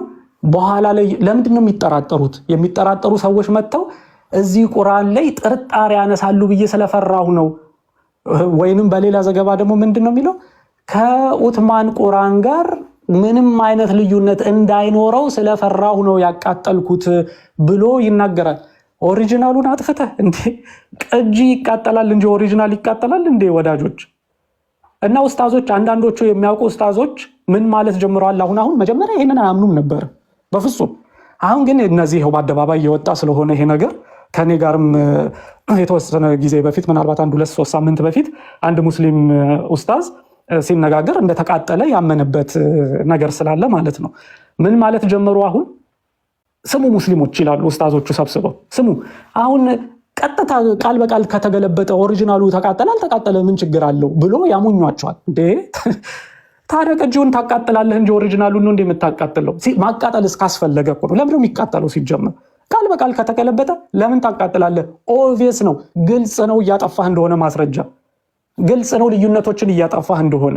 ለዚያውም ለማቃጠል የሚደርሱ ልዩነቶች ተራ ልዩነቶች እንኳን አይደሉም፣ ተራ ልዩነቶች አይደሉም ለማቃጠል የሚያደርሱ። ስለዚህ ወደዳችሁም ጠላችሁም ኦሪጂናል የሚባል ማኑስክሪፕት ጠፍቷል እስልምና ላይ። ራሳቸው አጥፍተውት ራሳቸው አቃጥለውት። እንዴት ነው ታዲያ አንድ ሙስሊም ደፍሮ መጥቶ ክርስትና ኦሪጂናል?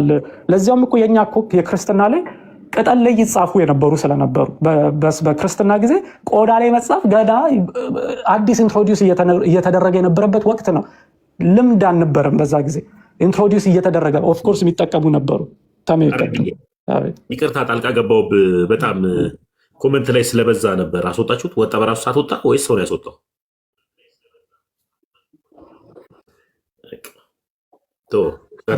ራሱ ነው የወጣው። አይ በጣም ይጨርስ አርዲ ጨርስና ይገባል። ከዛ በኋላ ፕሬዘንቴሽን ይቅደም። በቃ ለነገሩ እኔ በቃ ጨርሻለሁ። 1-2 ደቂቃ ነው ከዚህ በኋላ። ይሄንን ስል ግን የቁርአን ነገር እዚህ ጋር ማብቂያ ነው ብለን እንዳይወሰድ ሰው በደንብ ልብ ሊበል። እቺ ስለ ኦሪጂናል ቁርአን ብቻ ለማውራት ነው እንጂ የቁርአን ችግሮች በዚህ የሚያበቁ አይደሉም። ስለ ቁርአን ልዩነቶች ደግሞ ዛሬ ላይ ስላሉ የተለያዩ ቁርአኖች ደግሞ ገና እነዚህ ሁሉ ቁርአኖች ናቸው የምትመለከቷቸው። ውስጣቸው ልዩነት ያለባቸው የተለያዩ ቁርአኖች። አንዱ ቁርአን ያለን ገለመሌ ነው ምናምን የሚለው ራሱ ውሸት ነው። እሱ ላይ ደግሞ ሌላ ቀን እንመጣበታለን። ሌሎች ናቸው። እዚህ እኔ ጋር ብቻ እጄ ላይ 9 የተለያዩ ቁርአኖች አሉና ሙስሊሞች ምን ያደርጋሉ መሰላችሁ? 9 መጽሐፍ ደምረው አንድ ነው ይላሉ። ምንም እንኳን የትርጉም ልዩነት እንዳለባቸው እያወቁ የቃላት ልዩነቶች የፊደል ልዩነቶች እንዳለባቸው እያወቁ ግን አንድ ነው። እዚህ ላይ ችግር የለባቸውም። 9 ነገር ደምረው እኔ 9 እላለሁ እንጂ 20 ናቸው እኔ እጄ ላይ 9 ስላለ ነው። 20 መጽሐፍ ደምረው አንድ ነው ማለት ምንም ችግር የለባቸውም እስልምና ላይ። የተለያዩ ነገሮችን ይሄና ይሄ አንድ አይደሉም፣ ይሄና ይሄ አንድ አይደሉም፣ ይሄና ይሄ አንድ አይደሉም፣ እነዚህን ደምረው አንድ ነው ይላሉ ሙስሊሞች። አንዱ ቁርአን ራሱን በ20 መልኩ ገልጧል ብለው ያናገራሉ ማለት ነው አንዱ ቁርአን። ስለዚህ ቁርአን ራሱን በ20 መልክ ሲገልጥ ችግር የለባቸውም። ኤኒዌይ ይሄንን ያነሳሁት ለምንድን ነው? ገና የቁርአን ችግር ገና ይሄ በጣም ከላይ ሀሳቧን ስለ ኦሪጂናሏ ብቻ ዛሬ እያወራን ስለሆነ ነው። ስለዚህ ስለ ክርስትና የተናገርኩት ነገር ምንድን ነው? ስለ ቆዳ እኛ ጋር ቆዳ የዛን ጊዜ ገና አንደኛ ክርስትና ስደት ላይ የነበረበት እንደነዚህ አይነት ማቴሪያሎች ቆዳ በጣም ውድ የሆነ ነገር ስለነበረ በወቅቱ በቀላሉ የሚገኝ አልነበረም። ስለዚህ ይጻፍ የነበረው ምን ላይ ነው? ፓፓይሪ ላይ ነው። ፓፓይሪ ቅጠል ነው። ኦኬ፣ ያ ቅጠል ይበሰብሳል። ሲበሰብስ ምን ይደረጋል? ይገለበጥና ሌላ ላይ ይጻፋል። ያ ሲበሰብስ ምን ይደረጋል? ይገለበጥና ሌላ ላይ ይጻፋል። አናቃጥልም እኛ። ኦኬ፣ ክርስትና ላይማ የመጀመሪያውን መጽሐፍ ልብ በሉ እስኪ። ጳውሎስ የመጀመሪያውን መጽሐፍ ወስዶ አቃጥሏል የሚል ዘገባ ክርስትና ውስጥ ቢኖር አልበም አይለቀቅም ክርስትና ላይ? በእውነት አንድ ቀን ያሳድሩናል እንዴ? ይሄ ታሪክ ክርስትና ውስጥ ቢኖር ኖሮ የሐዋርያቶች መጽሐፍ ሰብስቦ ጳውሎስ የሐዋርያው ቅዱስ ጴጥሮስን መጽሐፍ ወስዶ አቃጥሏል የሚል ዘገባ ቢኖር አንድ ቀን ይታደራል እንዴ? እንደዛ አይደለም። ግን እስልምና ግን ያደረገው እንዲያውም አንደኛ ቴክኖሎጂው በተሻለበት ወቅት ማለትም ቆዳ በደንብ በተስፋፋበት ወቅት ጠብቆ እንኳንና በ7ኛው መቶ ክፍለ ዘመን እኛ አገራችን ውስጥ እንኳን እኮ ከ3ኛው ከ4ኛው መቶ ክፍለ ዘመን ጀምሮ 5ኛው መቶ ክፍለ ዘመን ጀምሮ የነበሩ ጽሁፎች በቆዳ ላይ እየተጻፉ ዛሬ ድረስ ይገኛሉ። አሁን የጋሪማ ማኑስክሪፕት ለምሳሌ ቆዳ ላይ እየተጻፈ ከ5ኛው መቶ ክፍለ ዘመን ጀምሮ ያለ ጽሁፍ ነው። ጠብቆ ማስቀመጥ ይቻላል ያለምንም ችግር። እስልምና ኦሪጂናሉን ሲሆን ቅርስ አድርጎ እንደ ሚውዚየም ውስጥ አስቀምጦ እንዲያውም ሲሆን በወርቅ ሁሉ ለብጠው ማስቀመጥ የሚችሉበት በጣም ሰፊ ዕድል ነበራቸው። ስደት ላይ አልነበሩ፣ እየተስፋፉ ያሉበት ወቅት ነው። ጦርነት እያደረጉ የተለያዩ ግዛቶች ውስጥ እየገቡ ያሉበት ወቅት ነው። ያንን እንደ ቅርስ ማስቀመጥ የሚችሉት እድሉ በጣም ሰፊ ሆኖ ሳለ ግን እነሱ ሆን ብለው የመጀመሪያውን መጽሐፍ አቃጠሉና አይ በቃ ይኸው የዑትማን ይሄኛው ነው ትክክለኛው ብለው ወሰዱ ማለት ነው። ስለዚህ ኦሪጂናል የሚባል ነገር እስልምና ላይ አከተመ። እዚህ ጋር ያበቃል። በቃ ከዚህ በኋላ የለም። ስለዚህ ደግሞ አይኛን ሞግታለን ብሎ የሚመጣ ካለ ደግሞ ሌሎች ማስረጃዎች ስላለ ወደዛ ውስጥ መግባት እንችላለን። አሁን ግን ለዛሬ ይሄ በቂ ይመስለኛል። ሀሳቦች መቀያየር መለዋወጥ እንችላለን እዚህ ላይ። ቴንክ ዩ። ቃለ ሕይወት ያሰማልን። አርዲ እግዚአብሔር ይስጥልን፣ ጸጋውን ያብዛል። በጣም እናመሰግናለን። አሪፍ ፕሬዘንቴሽን ነበረ። ብዙ እንደተማራችሁ ተስፋ እናደርጋለን። እግዚአብሔር ያክብርልን፣ ለጅም እድሜ ከሙሉ ጤንነት እግዚአብሔር አምላክ ያድልልን። ኦኬ፣ ምናልባት ቢኒ እዚህ ላይ የምትጨምረው ሀሳብ ካለ ጨምርና ከዛ በተነሱት ሀሳቦች ላይ ጥያቄ ያላቸውን የተወሰኑ ሰዎችን እንቀበላለን ማለት ነው። እሺ ዋልዬ እንዴት ናችሁ? ሰላም ብያለው። ተሜ አንትሽ ኡስታዝ አርዲ ጃዛ ከለከር ብያለው።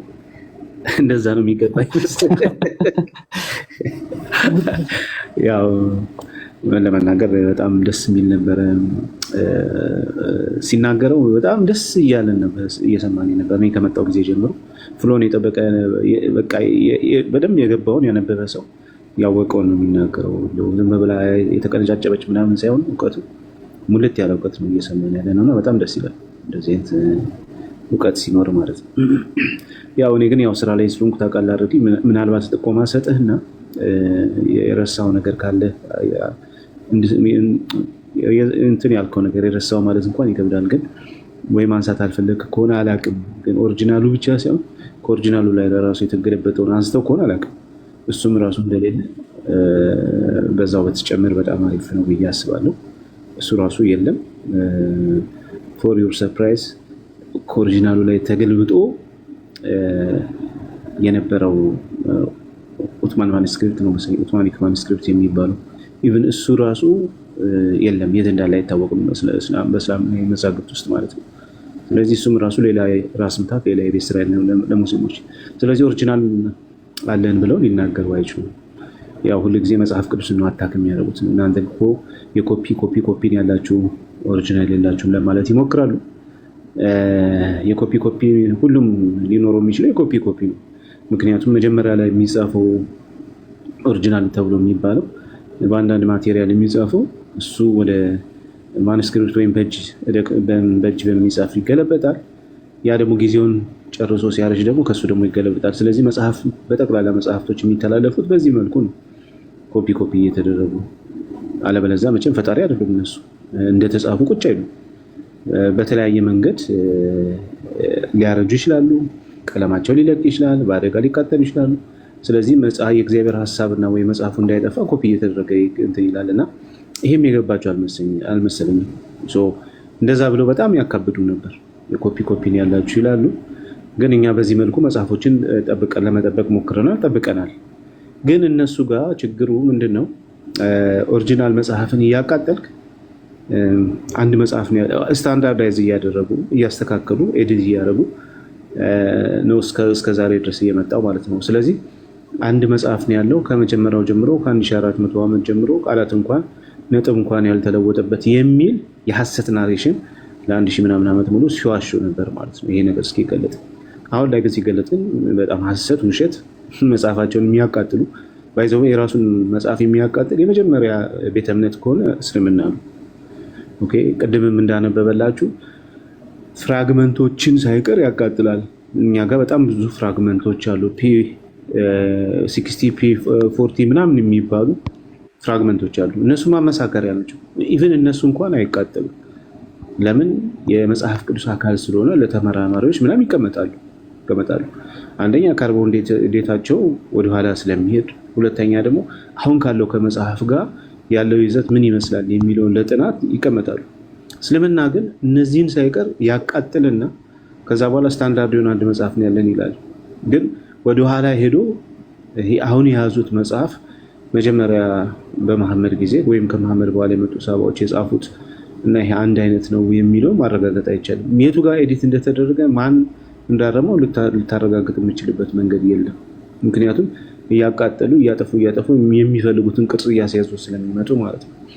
ስለዚህ በዚህ መልክ ነው ጠብቀናል ብለው ሲጎርሩ የነበሩት እና እሱኛውን እንድታነሳው ነው። ሁለተኛ ደግሞ ሌላ ደግሞ አንድ የጥበቃ መንገድ አለን ብለው ይናገራሉ ሙስሊሞች። እሱ ደግሞ ኦራል ትራንስሚሽን የሚባለው በቃል የሚተላለፈው እሱም በጣም ጎልደን ቼን ነው። በዛ መልኩ እንዲሁም የተላለፈው በጣም ጠንካራ የእስልምና የቁርአን አጠባበቅ በእስልምና ውስጥ እሱ ነው። ሁሉም እየቀራ በቃል ነው የተላለፈው እና ኢቨን እንደዚሁ ይላሉ። እንዲሁም አሁን በዓለም ላይ ቁርአን ቢጠፋ እንዳለ ወረቀቱ ቢጠፋ ተሰብስበን ድጋሚ መጻፍ እንችላለን የሚል አንዳንድ ነገሮች ይናገራሉ። ሁሉም ሰው በቃሉ ያፈዟል ይላሉ ማለት ነው። ስለዚህ እዚህ ላይም ሀሳብ እንድሰጥ ፈልጋለሁ። አረዲ በእርግጥ ወደ መጀመሪያ አካባቢ ላይ ቁርአን ይጠፋ እንደነበረ በቃል የያዙ ሰዎች ራሳቸው በመሞታቸው ምክንያት ትልቅ ዲዛስተር እንደተፈጠረ ሳሂህ ቡኻሪ 1987 88 89 እዛ አካባቢ ያሉት ላይ ቼክ ማድረግ ትችላላችሁ። በዚህ ምክንያት ነው ቁርአን በወረቀት ላይ እንዲሰፍር ነው ለመጻፍ የተሞከረው የሚል የራሳቸው ናሬሽን አለ። እኛው ራሱ አለ ድምጽ እየገባብኝ። ኦኬ ልጅ ገብቷል። እሺ ላልተቀ አንዴ እሺ ለአንድ ደቂቃ ስጠኝና በዛ ትቀጥላለች። ተረጋጋሽ፣ ረጋ በል፣ ማይክን ያዝ። እሺ ሲፈቀድልህ ብቻ ታወራለህ። ያ ስለዚህ በዛ መልኩ መጣ የተባለው ይሄ በኦራል ትራንስሚሽን መጣ የተባለው ራሱ ከመነሻው ጀምሮ ችግር እንዳለበት የሚያሳዩ ማስረጃዎች አሉ። አረቢያውን ከፍቶ ያሳያቸዋል። ኢቨን ነብያቸው መሐመድ ራሱ ከመጀመሪያው ከመነሻው የቁርአን ክፍሎችን ይረሳ እንደነበርና በትክክል እንዳላስተላለፈም በዛ መልኩ የመጣው ማለት ነው እንዳላስተላለፈም የሚያሳዩ ማስረጃዎችም አሉ። ከዛ ውጭ ደግሞ ቁርአንን በቃላቸው የያዙ ሰዎች በጦርነት በመሞታቸው ምክንያት እነሱ ብቻ የሚያውቁት የቁርአን ክፍል ከነሱ ጋር አብሮ በመጥፋቱ ምክንያት ይሄም እስላማዊ ማስረጃ አለ። ምክንያት በቃል ተላልፏል የሚባለው ኦራል ትራንስሚሽኑ ራሱ ገና ከጅምሩ በመጀመሪያው ሴንቸሪ ላይ ወይ መሐመድ እና በሱ ሳቦች ወይም ተከታዮቹ በነበረበት ሰዓት ላይ ነው ብሬክ ያደረገው ማለት ነው። በዛን ሰዓት ነው እሱ ራሱ ችግር ውስጥ የወደቀው። ኢቨን የወረቀቱ ቁርአን ሊመጣ ያለበት ዋነኛ ምክንያት ከዚህ በላይ ችግር እንዳይመጣበትና በመጽሐፍ ላይ ይገልበጥ በሚል ነው ተሰባስበው ያልጻፉት ማለት ነው። ስለዚህ ይሄ መስመርም የሚያዋጣ አይመስለኝም። ስለዚህ በየትኛውም መስመር ቁርአን አልተጠበቀም። አለመጠበቁ ደግሞ በችግር ምክንያት እንደ ክርስትና በስደት ላይ ለ400 ዓመት በስደት ላይ ስላለ ምናምን ሲያው የክርስትና መጽሐፍ አልተጠበቀም እያልኩ አይደል። ኢንቴንሽናሊ ሆን ብለው የሚፈልጉትን ቅርጽ እያስያዙ ከውስጡ የማይፈልጉትን እያወጡ ስለመጡ ማለት ነው። ከዛ አንጻር ሙስሊሞች የራሳቸውን መጽሐፍ በሚገባ አልጠበቁም፣ ወይም ደግሞ ሊጠብቁ አልፈለጉም። ሊደብቁ የሚፈልጉት ነገር ስላለ ያቃጥሉ ስለነበር ማለት ነው። ስለዚህ ኢቨን በቃል የተላለፈውም ራሱ ለማረጋገጥ ያ ጽሁፉ ሊኖር ይገባል። ከዛ ጋር አንድ ነው ወይ የሚለው አለበለዚያማ በቃል የተላለፈው ራሱ በመሐመድ ጊዜ መኖሩ በምንድን ነው ማረጋገጫችን? ምስክራችን ምንድን ነው? በሆነ ሴንቸሪ ላይ የተነገረ ንግግርስ ቢሆን ወደኋላ ሄደው ያን ማስረዳት የማይችሉ ከሆነ ማለት ነው። ስለዚህ እንደዚህ አይነት ችግሮችን በጣም ብዙ አለባቸው የሚል ነው። እሺ ይቀጥል። በቃ ቴንኪው። እሺ ቴንኪው ቢኒ። ሙስሊሞች ግን አሁን መግባት የምትፈልጉ ካላችሁ ቢኒ ያነሳውን ሀሳብ ከማብራራት በፊት አሁን ቅድም የገባኸው ልጅ እና ተመልሰህ ግባና መነጋገር እንችላለን። ሪኩዌስት ላክና አሁን ያወራናቸው ነገሮች ስህተት ናቸው፣ ትክክል አይደሉም፣ ወይንም ጥያቄ አለን የምትሉ ካላችሁ መብታችሁ ነው። አሁን ይቻላል።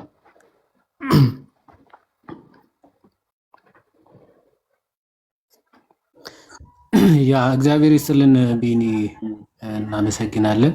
ቃለ ሕይወት ያሰማልን። ቅድም ያስወረድኩት እኔ ነኝ። የሆነ አንዳንዴ የምርም ለመጠየቅ ሳይሆን ለማወቅ ምናምን ሳይሆን ለመረበሽም ይገባሉ። ትምህርቱ ሲከብዳቸው የእስልምና ነገር እየወጣ እንደሆነ ሲረዱ ዝም ብለው ገብተው ለመረበሽም ይገቡ አንዳንድ ልጆች አሉ እና ገብታችሁ የምርም አሁንም ስቲል ካልተረጋጋ ባይዘይ ተረጋጋ። አሁን የምርም አንዴ ተረጋጋ። ይኸው እንዲረብሻችሁ ምናምን ለመውጣት ከሆነ ዊ አንደርስታንድ መመለስ አስችሉ። ኦኬ ከዛ በኋላ አስወጡን ብላችሁ ምናምን በዚህ ሞኞችን ልታሞኙበት ከሆነ በጣም ተሳስታችኋል። ዊ አር ቱ 21 ሴንቸሪ ላይ ነው ያለነው። አብዱል ተረጋጋ ስትባል ተረጋጋ። እሺ አማርኛ የምትሰማ ከሆነ አይ አልሰማም ካልክ ከጥቁሩ ድንጋይ ጋር መደባለቅ ነው በብሎክ። ስለዚህ ተረጋግተህ ቆይ ዮሐንስ እንዳይሄድ ቆይ ያውራና እንትንም በለው። ካልተረጋጋ ይሄ ችግር የለውም። እኛ ለምንን አናወራም ለመማማር እንጂ ለመዳረቅ አይደለም እንገባው። ሶ እንዲህ ዝም ብለው እንትን የሚል ከሆነ ለመዳረቅ ነው። ጊዜያችን አንፈጅም፣ አንጨርስም። ሶ ተረጋግተህ የምትሰማ ከሆነ እድል እሰጥሃለሁ። ካልሆነ ግን በብሎክ ትሸኛለህ። ማይ ብራዘር ማንም የሚለምንህ የለም። እሺ ሶ እንደዛ ነው። ተረጋግታችሁ ጥያቄ ያላችሁ ሰዎች ትገባላችሁ። በስነ ስርዓት አውርታችሁ ማስረጃዎቻችሁን አሳይታችሁ ኦኬ ስህተት ነው የምትሉትን ጠይቃችሁ ትወጣላችሁ። አለቀ። እንደዛ ነው የሚሆነው። አሁን መቀጠል ትችላለህ። ጥሩ እሺ ቀጥል። ማን ስምህ ማን ነው? ቀጥል፣ ማይክህን አንሳ። እኔ ለአንተ ነበር ጥያቄ ነበረኝ እኮ ቀጥል። እሺ እኮ የውይይት ጥሪ እየተደረገልህ ነው። ለምንድን ነው ውይይት ማታደርገው? ብዙ ጊዜ ቤታችሁ ላይ ነው ፉከራ የምትፎክረው ምናምን። ለዚህ ነው የመጣኸው? በቃ እስካሁን ድረስ ያወራነውን ነገር ትተህ ስለ ውይይት ነው? መቀጠል እንችላለን፣ ከኔም ጋር እንቀጥላለን። ግን በጣም ምላሽ ስጠኝ። በጣም ጥሩ እሺ፣ እሰጥሃለሁ፣ ችግር የለም። እኔ ከዚህ በላይ እንዴት ልማጸናችሁ? ኑና ተወያዩ። 2 ዓመት ሊሞናይል ነው በዚህ ቁርአን ዙሪያ የምትተማመኑበት ከሆነ ኑና ተወያዩ። ምክንያት አትደርድሩ። አንድ ጊዜ አረብኛ አትችልም ስትሉ፣ አንድ ጊዜ መጽሐፍ ቅዱስ ካልተጨመረ ስትሉ፣ ቁርአናችሁን ለመመለስ እናንተ መጽሐፍ ቅዱስ ድጋፋችሁ ነው እንዴ? በቃ ቁርአናችሁን ችላችሁ መልሱ። ችግር የለም። ስለ መጽሐፍ ቅዱስ ደግሞ በሌላ ቀን እንወያያለን። ቁርአንህናና እኔ መጀመሪያ ጥሪ ያቀረብኩት እኔ ነኝ አይደለ? የኔን ጥሪ እስከሚቀበል ኡስታዝ ይዘህልኝና አንድ ኡስታዝ አዎ እኔ ቁርአኔን ደፍሬ መልሳለሁኝ የሚል አንድ ኡስታዝ ይዘህና እኔ አሁን ይሄው በኮሆስት ለመግባት ዝግጁ ነኝ። አሁን ጎአሄድ ጠራ ይዘህ ሂድና ይዘህና። አንተ መጽሐፍ ቅዱስን አታምንበትም እንዴ? ምን እያልክ ነው? ሌላ ቀን በሱ ደግሞ እንወያያለን እያልኩ አይደል እንዴ? አትመልስለት። ጥያቄ ያለህ የተጠበቀው መጽሐፍ የትኛው ነው በሚል ርዕስ እኛ እኮ ከህፃናት ጋር ጨዋታ አልጀመርንም። ጥያቄ ያለህ ባነሳው ሀሳብ ላይ ቁርአን ተቃጥሏል፣ ምንም ቁርአን የላችሁም እየተባለ ነው። ጥያቄ ያለህ ወይስ የለም? እሱንም እናንተ እኮ ትላላችሁ ሳይሆን የራስ ሐዲስ ነበር ሲከፈት የነበረው። እኛ የምንለውን ሳይሆን የራሱ ሙሐዲሶች የራሱ ዑለማዎች ናቸው እንደዛ ነው። ትቀበላችኋለህ? ምን ይሰማል? ቁርአናችን ሲቀርብ የነበረው ማስረጃ ሰምታል? ቤቢ አልሰማሁም። እያየው ነበር። አልሰማ በልሳ ነው የገባው ወረኛ እንግዲህ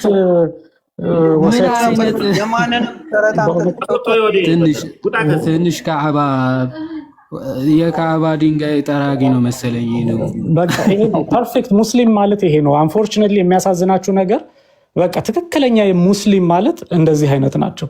ምንም እውቀት ላይ የተመሰረተ ነገር የላቸው ምንም።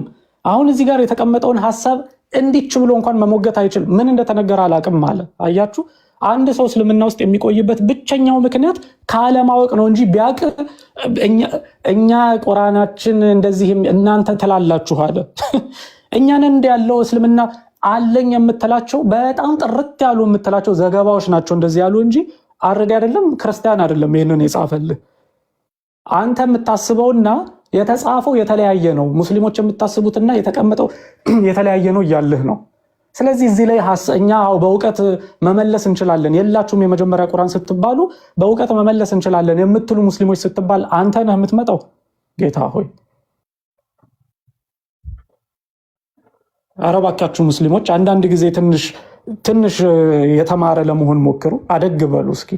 እንደዚህ መሆን የለበትም በእውነት በሱ ቤት በቃ የውይይት ጥሪ እኮ ምናምን እንዴ እኔ እናንተ የውይይት ጥሪ ያልተቀበላችሁም ብለን እኛ ዲስኮርስ ስንነፋ ኖረናል እንዴ? አዎ አልተቀበላችሁም። እኔ እኮ ኡስታዝህ ቤት ወሂድ ቤት ድረስ እኮ ሄጄ እኮ ስለዚህ ስለ ቁርአን ስለመቃጠል ላወራ ስል እኮ በሚዩት እኮ የተሸኘው ሰው ነኝ። ኦኬ በሚዩት እቤታችሁ ሄጄ እንዲያውም እኔ ጋር ምንም አላልኩኝም። ለምን አታቁትም? ይሄንን ቶፒክ ለራሳችሁ አታቁትም። እናንተ የምትፈልጉት እንትን ነው ይሄ መፈክሩን እየለፈፉ ብቻ በውሸት እንትን ማለት ዲስኮር ማድረግ ነው። እንደዚህ አይደለም። ስለ ዘላለም ህይወት ነው አይደለ?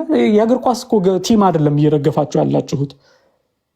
ኦኬ ስለ እውነት ከሆነ እውቀት የምትፈልጉ ከሆነ እወቁት። ምን ቸገራችሁ? በቃ ምላሽም ካለው ምላሽ አለው ነው። ሳይኖረውም የምታምኑበት ከሆነ እመኑበት። ግን አትሊስት አውቃችሁ እውነቱን ተናግሮ የመሸበት ማደር እንደሚባለው ማለት ነው። በቃ ደፈር በሉና ተነጋገሩበት በዚህ ርዕስ ላይ። ሁሌ መደበቂያ፣ ሁሌ መሸፈኛ ነገር አትፈልጉ። መጀመሪያ ይሄንን ርዕስ አነሳ ምክንያታቸው አይ አረብኛ ስለማይችል ከሱ ጋር እንወያይም ነበረ ነው። በኋላ ደግሞ እንደ ምክንያት ምን ጀመሩ? አይ እሱ እኮ መጽሐፍ ቅዱስ ሲባል አይወያይም፣ በቃ በዚህ እንሸውዳቸው ብለው ደግሞ ጀመሩ። ማታለያ ማለት ነው። እወያያለሁኝ በመጽሐፍ ቅዱስ ቁርአንህን ተወያይና መጀመሪያ ከዛ በኋላ አንተ መጽሐፍ ቅዱስ ላይ አንድም ሐሳብ ማንሳት እንደማትችል ደግሞ አሳያለሁኝ። እሱን እንደም እሱ የከፋ አሁን ከምለው ራሱ የከፋ ቶፒክ ነው። የእስልምና ዳይለማ የእስልምና ውዥንብር የሚባለውን አንስቼ እሱ እንደማሳያለሁ። አንተ እንደ ሙስሊም መጽሐፍ ቅዱስ ላይ አንዲት ስህተት አለሽ ብለህ መናገር እንደማትችል ስለዛ እናወራለን። ይከፋብሃል እሱ እንደውም። ከዛ በፊት ግን መጀመሪያ የእምነትህን መሰረት እሱን አስረዳን የተባልከው። አስረዱኑና ካላችሁ በቃ ያ የሚገርማችሁ እንደዚህ ነው። በጣም የሚገርማችሁ ከቀደም ጀምሮ ለምንድነው በስርዓት ካላወራ እንደዚህ አይነት ሰዎች ለመረበሽ እንጂ እውቀት ኖሯቸው የምርም ማስረጃ ኖሯቸው ለማውራት አይደለም የሚገቡት። በየመሃሉ እየገባ ማይክ ሲከፍት የነበረው ምን ለማለት ነው? ሰምታችኋል። ውይይት አትቀበልም። ከዛ በኋላ ስትሰማ ነበረ እየሰማው አልነበር። ከመጀመሪያ ጀምሮ ኮሜንት ሲጽፍ የነበረ ሰው ነው። ከመጀመሪያ ጀምሮ ገስት ልኮ ሲገባ የነበረ ሰው ነው። ግን አልሰማውም አለ። ይህ ሁሉ ተወርቶ አልሰማውም።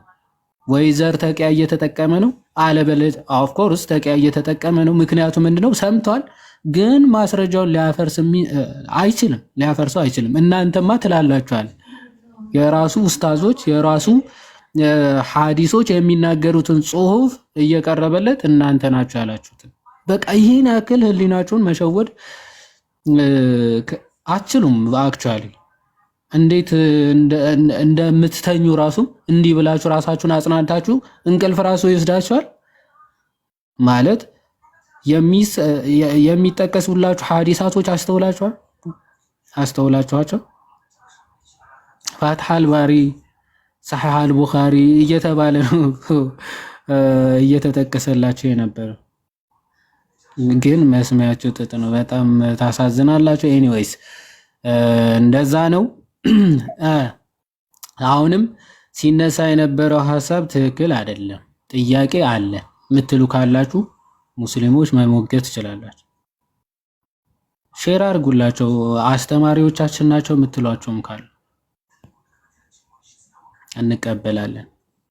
ያዲ አቢቲ የጻፈችው ነገር እውነትም አሁን ገብቼ ያየሁትና ሱረቱ ኢሳ 140 ላይ ያሉ በቁርአን አንቀጽ ሲስተባበል በሰማ ጊዜ ረብሽ ወይ ሌላ ወይ እስኪያወሩ ድረስ አትልቀቃቸው ምናምን ይላል ቁርአን። ስለዚህ ልጅ ሊረብሽ ነው የገባው እሱና ቁርአንን እያስተባበልን ስለሆነ ወሬ እስከሚቀይሩ ድረስ አትልቀቃቸው ይላልና በጣም ያስቃል። ከምርህን አብቦ ከሆነ አይዶን ነው። አቢቲ እናመሰግናለን። ይኸው በእናንተም ላይ በመጽሐፍ ውስጥ ያለን አንቀጾች በእርሷ ሲካድበትና በእርሷ ሲላገጥባት በሰማችሁ ጊዜ በሌላ ወሬ ውስጥ እስከሚገቡ ድረስ ከነርሱ ጋር አትቀመጡ ይላል። ኤኒዌይ እኛ ያላገጠን አይደለም። ሐሳብ ትክክለኛ እስላማዊ ማስረጃዎች አንስተን ነው እያወራን ያለ ነው።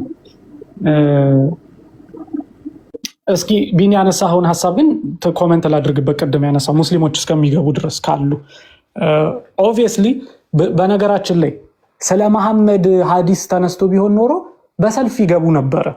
እዚህ ጋር አንደኛ ለክርክር ስለሚያመቻቸው እሱ ያለውን አይደለም እኮ ብሎ ለመከራከር ስለሚያመቻቸው መሐመድ በ6 ዓመቱ ሲባሉ በ6 ዓመቱ አይደለም እያሉ ስለሚከራከሩ ይሄንን ግን ምን ብለው ይከራከሩ? ዝም ብለው መተው ይሄ የእናንተ ማስረጃ ነው ከማለት ውጪ ሌላ ነገር ስለማይሉ ነው። አንዲት ሰው ስለ ቁርአን ሲነገር በነገራችን ላይ ዝር አይሉ። ዝር እንዲሁ ግርግር ለመፍጠር ካልሆነ ኦኬ። እሺ ቢኒ ያነሳው ግን ቅድም ሁለት ነገር ብሎ ነበር። አንደኛው የሐፍሳስ ተቃጥሏል። እሺ ኦሪጂናሉ ተቃጠለ። ኡትማንስ ኮፒ ያደረገበት የተባለው ቁርአን እሱስ አለ ወይ? ኦሪጂናሉ ኮፒ የኮፒ ኦሪጂናል ማለት ነው። እሱ አለ ወይ? እሱም ደግሞ በሚያሳዝን መልኩ የለም። ኦኬ ይሄንን ስል በነገራችን ላይ አንድ ነገር ትዝ አለኝ። ቅድም ኮሜንት ላይ ከፋትሐል ባሪ ውጪ የሐፍሳ ቁርአን ስለመቃጠሉ ሌላ ማስረጃዎች ያሉ አሉ። ብዙ ቦታ አለ ይሄ ነገር። አንደኛው ያው ቅድም ተናግራለሁኝ ኪታብ አልመጻሕፍ ኢብን አቢ ዳውድም ገጽ 7 ላይ አካባቢ ይመስለኛል እሱን አስቀምጧል። እንትና ኢብን ከሲርም የኢብን ከሲርን ላሳያችሁ። ይኸው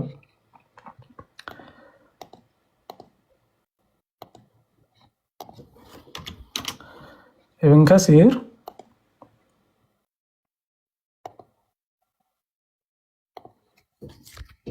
ይኸው ይሄንን እንደምታዩት እንግዲህ ምንድነው ተፍሲር ኢብን ከሲር ኦኬ ተፍሲር ኢብን ከሲር ቅጽ 1 ገጽ 25 ላይ መቅደሙ ላይ ነው ይሄ ገና ተፍሲሩ አንቀጾችን ማብራሪያ ውስጥ ሳይገባ መቅደሙ ላይ ይህንን ነገር ያስቀምጣል። ምናልባት ዩአርኤሉንም ኮፒ ማድረግ የምትፈልጉ ሰዎች እዚህ ላይ ገብታችሁ ኮፒ ማድረግ ትችላላችሁ። እዛ ላይ የሐፍሳ ቁርአን ስለመቃጠሉ በሰሂህ ሐዲስ ዘግቦ ያስቀምጣል።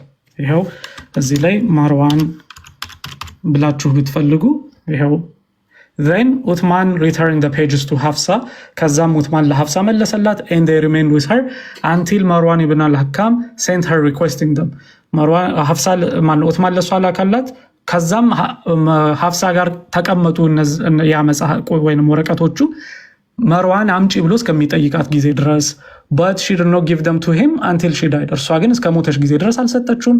he then took them from Abdullah ibn Umar and burned them ከዛ ግን ከአብደላህ ibn Umar ወሰደና አቃጠላቸው። ይሄው burned them so that they would not contain anything that differed from the copies of the Quran that Uthman had sent to the various regions ምንም አይነት ከኡትማን ቅጂ ጋር ልዩነት እንዳይኖረው ኦሪጂናሉን አቃጠለ ብሎ ይሄ ደግሞ ይነግረናል። ይሄ ሌላ ማስረጃ ነው አሉ ብዙ ማስረጃዎች ናቸው ያሉት። ይሄ ሚካድም አይደለም በቃ አላዋቂ ብቻ ነው እዚህ ጋር መጥቶ የሚከራከር ካለ የሚያውቅ ሰው ግን የተቃጠለበትን ምክንያት ያብራራል። አይ እንደዚህ ነው ወይንም ዛሬ ላይ ያሉት ኡስታዞች አው መቃጠል እኮ ተቃጥሏል ግን ስለተቀጂ ስለሆነ ምናምን ብለው ነው ወደ መመለስ የሚገቡት። ይሄንን የሚክድ ሰው የለም። እሺ ይሄ ነው። ከዛ ባሻገር ኡትማን ደግሞ የገለበጠበት ዛሬ ኦሪጂናሉ አለ ወይ ሲባል እሱም ደግሞ የላቸው እሱም ጠፍቷል። ኦኬ የኡትማንም ኦሪጂናል የለም። ይሄው እሱ ማስረጃ ኢማጂን ኦሪጂናሉ የለም የኦሪጂናሉ ኮፒም የለም። እና አሪፍ ፖይንት ነው ቢኒ ያነሳው። እኔ ስኪፕ አድርጌው ነበር ፎከስ ኦሪጂናሉ ላይ ስለነበረ ማስረጃ ኡትማን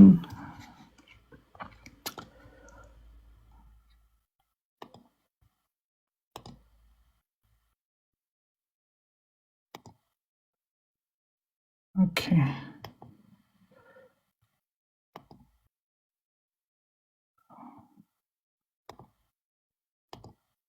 is not scholars of okay ይኸውላችሁ እዚህ ላይ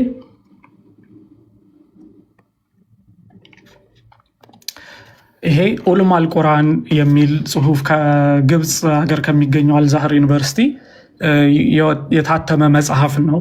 ኦኬ ከዛ ላይ ከወጣው መጽሐፍ ላይ እንግዲህ ሻሜላ ቡክስቶር ላይ ነው። ይሄንንም መረጃውን ሄዳችሁ መክፈት ትችላላችሁ። ክርስቲያኖች አይደለም የሚጽፉት ሊቃውንቶች ተስማምተው የሚናገሩት ነገር ነው ይሄ። ኦኬ እዛ ላይ ገጽ 1 ገጽ 404 ላይ ነው ይሄንን የምታገኙት። ገጽ 404 ላይ ምን የሚል ነገር ታገኛላችሁ? ጥያቄ ተመልከቱ። where are the Uthman Qurans now የኡትማን ቁርአኖች ዛሬ የታሉ ነው ጥያቄው። ያው ምላሽ we have no conclusive evidence of the existence of the Uthmani Quran today ምንም የተረጋገጠ ማስረጃ የለንም የኡትማን ቁርአን ዛሬ ላይ ስለመኖራቸው። ዛሬ እኮ እንደ 21st century ነው እንደዚህ የሚባለው። ኦኬ let alone their locations እንኳን ያሉበት ቦታ ይቅርና ያሉበትን ቦታ ልናውቅ ይቅርና ስለመኖራቸው እንኳን ምንም ማረጋገጫ የለንም ነው የሚሉት።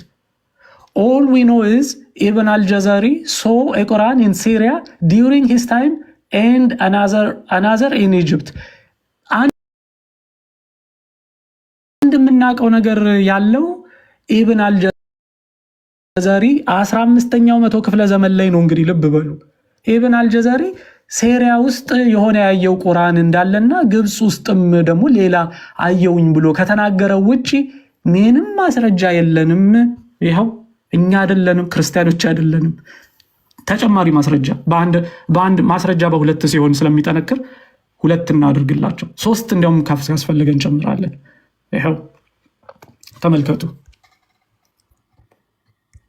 ቀደም ስጠቅስላችሁ የነበረው ኪታብ አልመዛሂፍ የኢብን አቢ ዳውድ መጽሐፍ እዚህ ላይ ነው። በጣም ይሄ ቀደምት ከሚባሉት ስለ ቁርአን አዘጋገቦች የተጻፈ መጽሐፍ የአቡ ዳውድ ልጅ የጻፈው መጽሐፍ ይሄ ነው ኪታብ አልመዛሂፍ የሚባለው። እዛ ላይ ሐዲስ ቁጥር 119ኛው ላይ ስትሄዱ ኦኬ እዛ ጋር እንዲህ የሚል ዘገባ አለ። ይኸው አረብኛው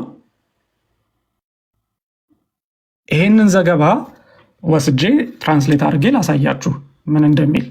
አይ አረብኛው እንደዛ አይልም የሚል ካለ መምጣት ይችላል። አበባም ከታች አለች አረብኛውን ልትተረጉምልን የምትችል። ይሄንን ግን ወስጄ ላሳያችሁ።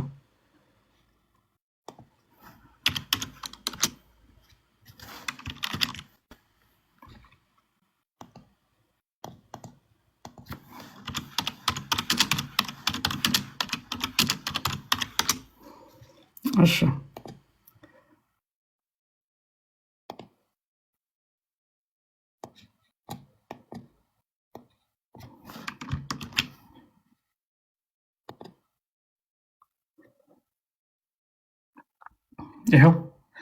ይሄ ነው የተጻፈው አረብኛ።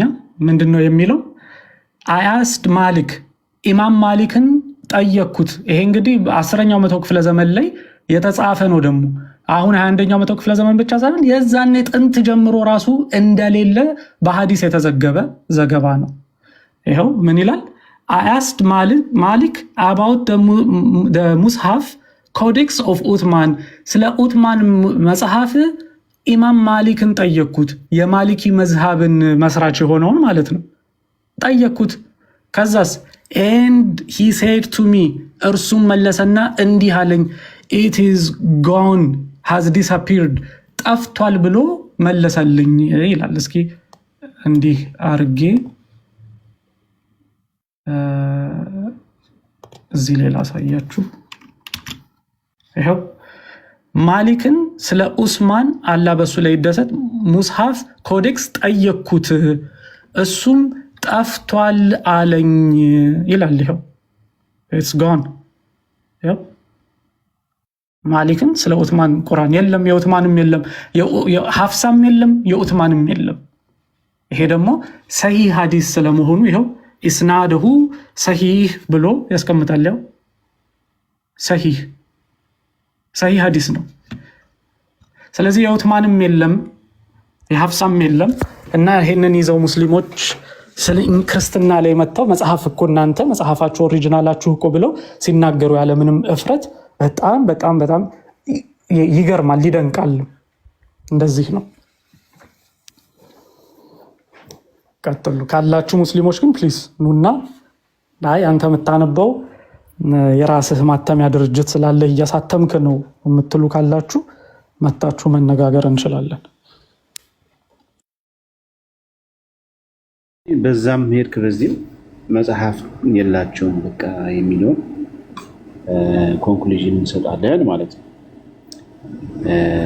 መቼም መጽሐፍ ውሃ አይደለም አይተንም፣ ኢንቴንሽናሊ ነው የሚያጠፏቸው። ያኛውን ኢንቴንሽናሊ ያቃጠሉት፣ ይሄን ደግሞ ኢንቴንሽናሊ ነው ያጠፉት። እንዴት መጽሐፍ መለኮታዊ መጽሐፍ ምንድን ነው የሃይማኖታቸው መመሪያ የሆነ መጽሐፍ እንዴት ሊጠፋ ይችላል? እንዴት ድሮ ደግሞ ዝም ብሎ አይደለም የሚቀመጥበት ቦታ አለው፣ ይጠበቃል። በጥበቃ ውስጥ የሚቀመጥ ነውና እኔ ጠፍቷል ብዬ አላስብም። ሆን ብለው ሰውረውታል፣ ደብቀውታል።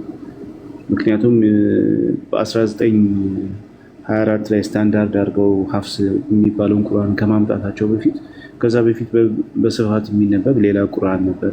ብዙ ቁርአኖች ነበሩ በግብፅ ምድር ላይ የሚነበቡት እና እነዛን ሁሉ ሰብስበው ናይል ውሃ ውስጥ ምንድነው ወንዝ ውስጥ አስጥመው ሐፍስን ብቻ እንደመረጡት ማለት ነው። ኢቨን የቅርብ ጊዜ ትዝታ እሱ ራሱ የተለያዩ ቁርአኖች ነበሩ በግብፅ ላይ የሚነበቡና በተማሪዎች መካከል ችግር እየፈጠረ አንዱ ከሌላ እያነበበ ፈተና ሲፈተኑ ሁሉም የሚመልሱት ካነበቡት ላይ ስለሆነ ችግር እየፈጠረ ሲመጣ አሁን በ1924 ነው አሁን ያለውን ሐፍስ የሚባለውን ስታንዳርድ አድርገው ዓለም አቀፍ ያደረጉት። ከዛ በፊት የነበሩት ወይም በስፋት ይነበቡ የነበሩትን አምጥተው ወደ ናይል ወንዝ ውስጥ እንዳሰመጧቸው ማለት ነው። እንደዚህ ነው የሚያደርጉት። ስለዚህ እነዛኞችንም በዛ መልክ ነው የኦቶማቲክ ማኑስክሪፕት የሚባሉትን ለተለያየ ፕሮቪንስ ልኳቸው የነበረውን ማለት ነው። እነሱን ሰብስበው ደብቀዋቸው ሊሆን ይችላል ወይም አጥፍቷቸው ሊሆን ይችላል እንጂ መቼም ሁሉ ቦታ ያለ አይጠፋም። ወደ 6 ነው ወደ 5 ከተማ ነው የላከው አይደል? ሁለቱን እዛው መዲናና መካ አስቀርቶ 5 ኮፒ ካደረገ በኋላ 3ቱን ለባስራ ለሆነ እዛ አካባቢ ላሉ ለአረብ ሀገሮች ልኳቸው ነበር። እነዚህ ሁሉ ሊጠፉ አይችሉም። በዛ ላይ ደግሞ መንግስት ነበረ፣ እስልምና በካሊፌት የሚመራበት ጊዜ ነበር እና ሶሪያ ላይም ትልቅ ካሊፌት ነበር፣ ግብፅ ላይም ነበር እና ሊጠፋ አይችልም።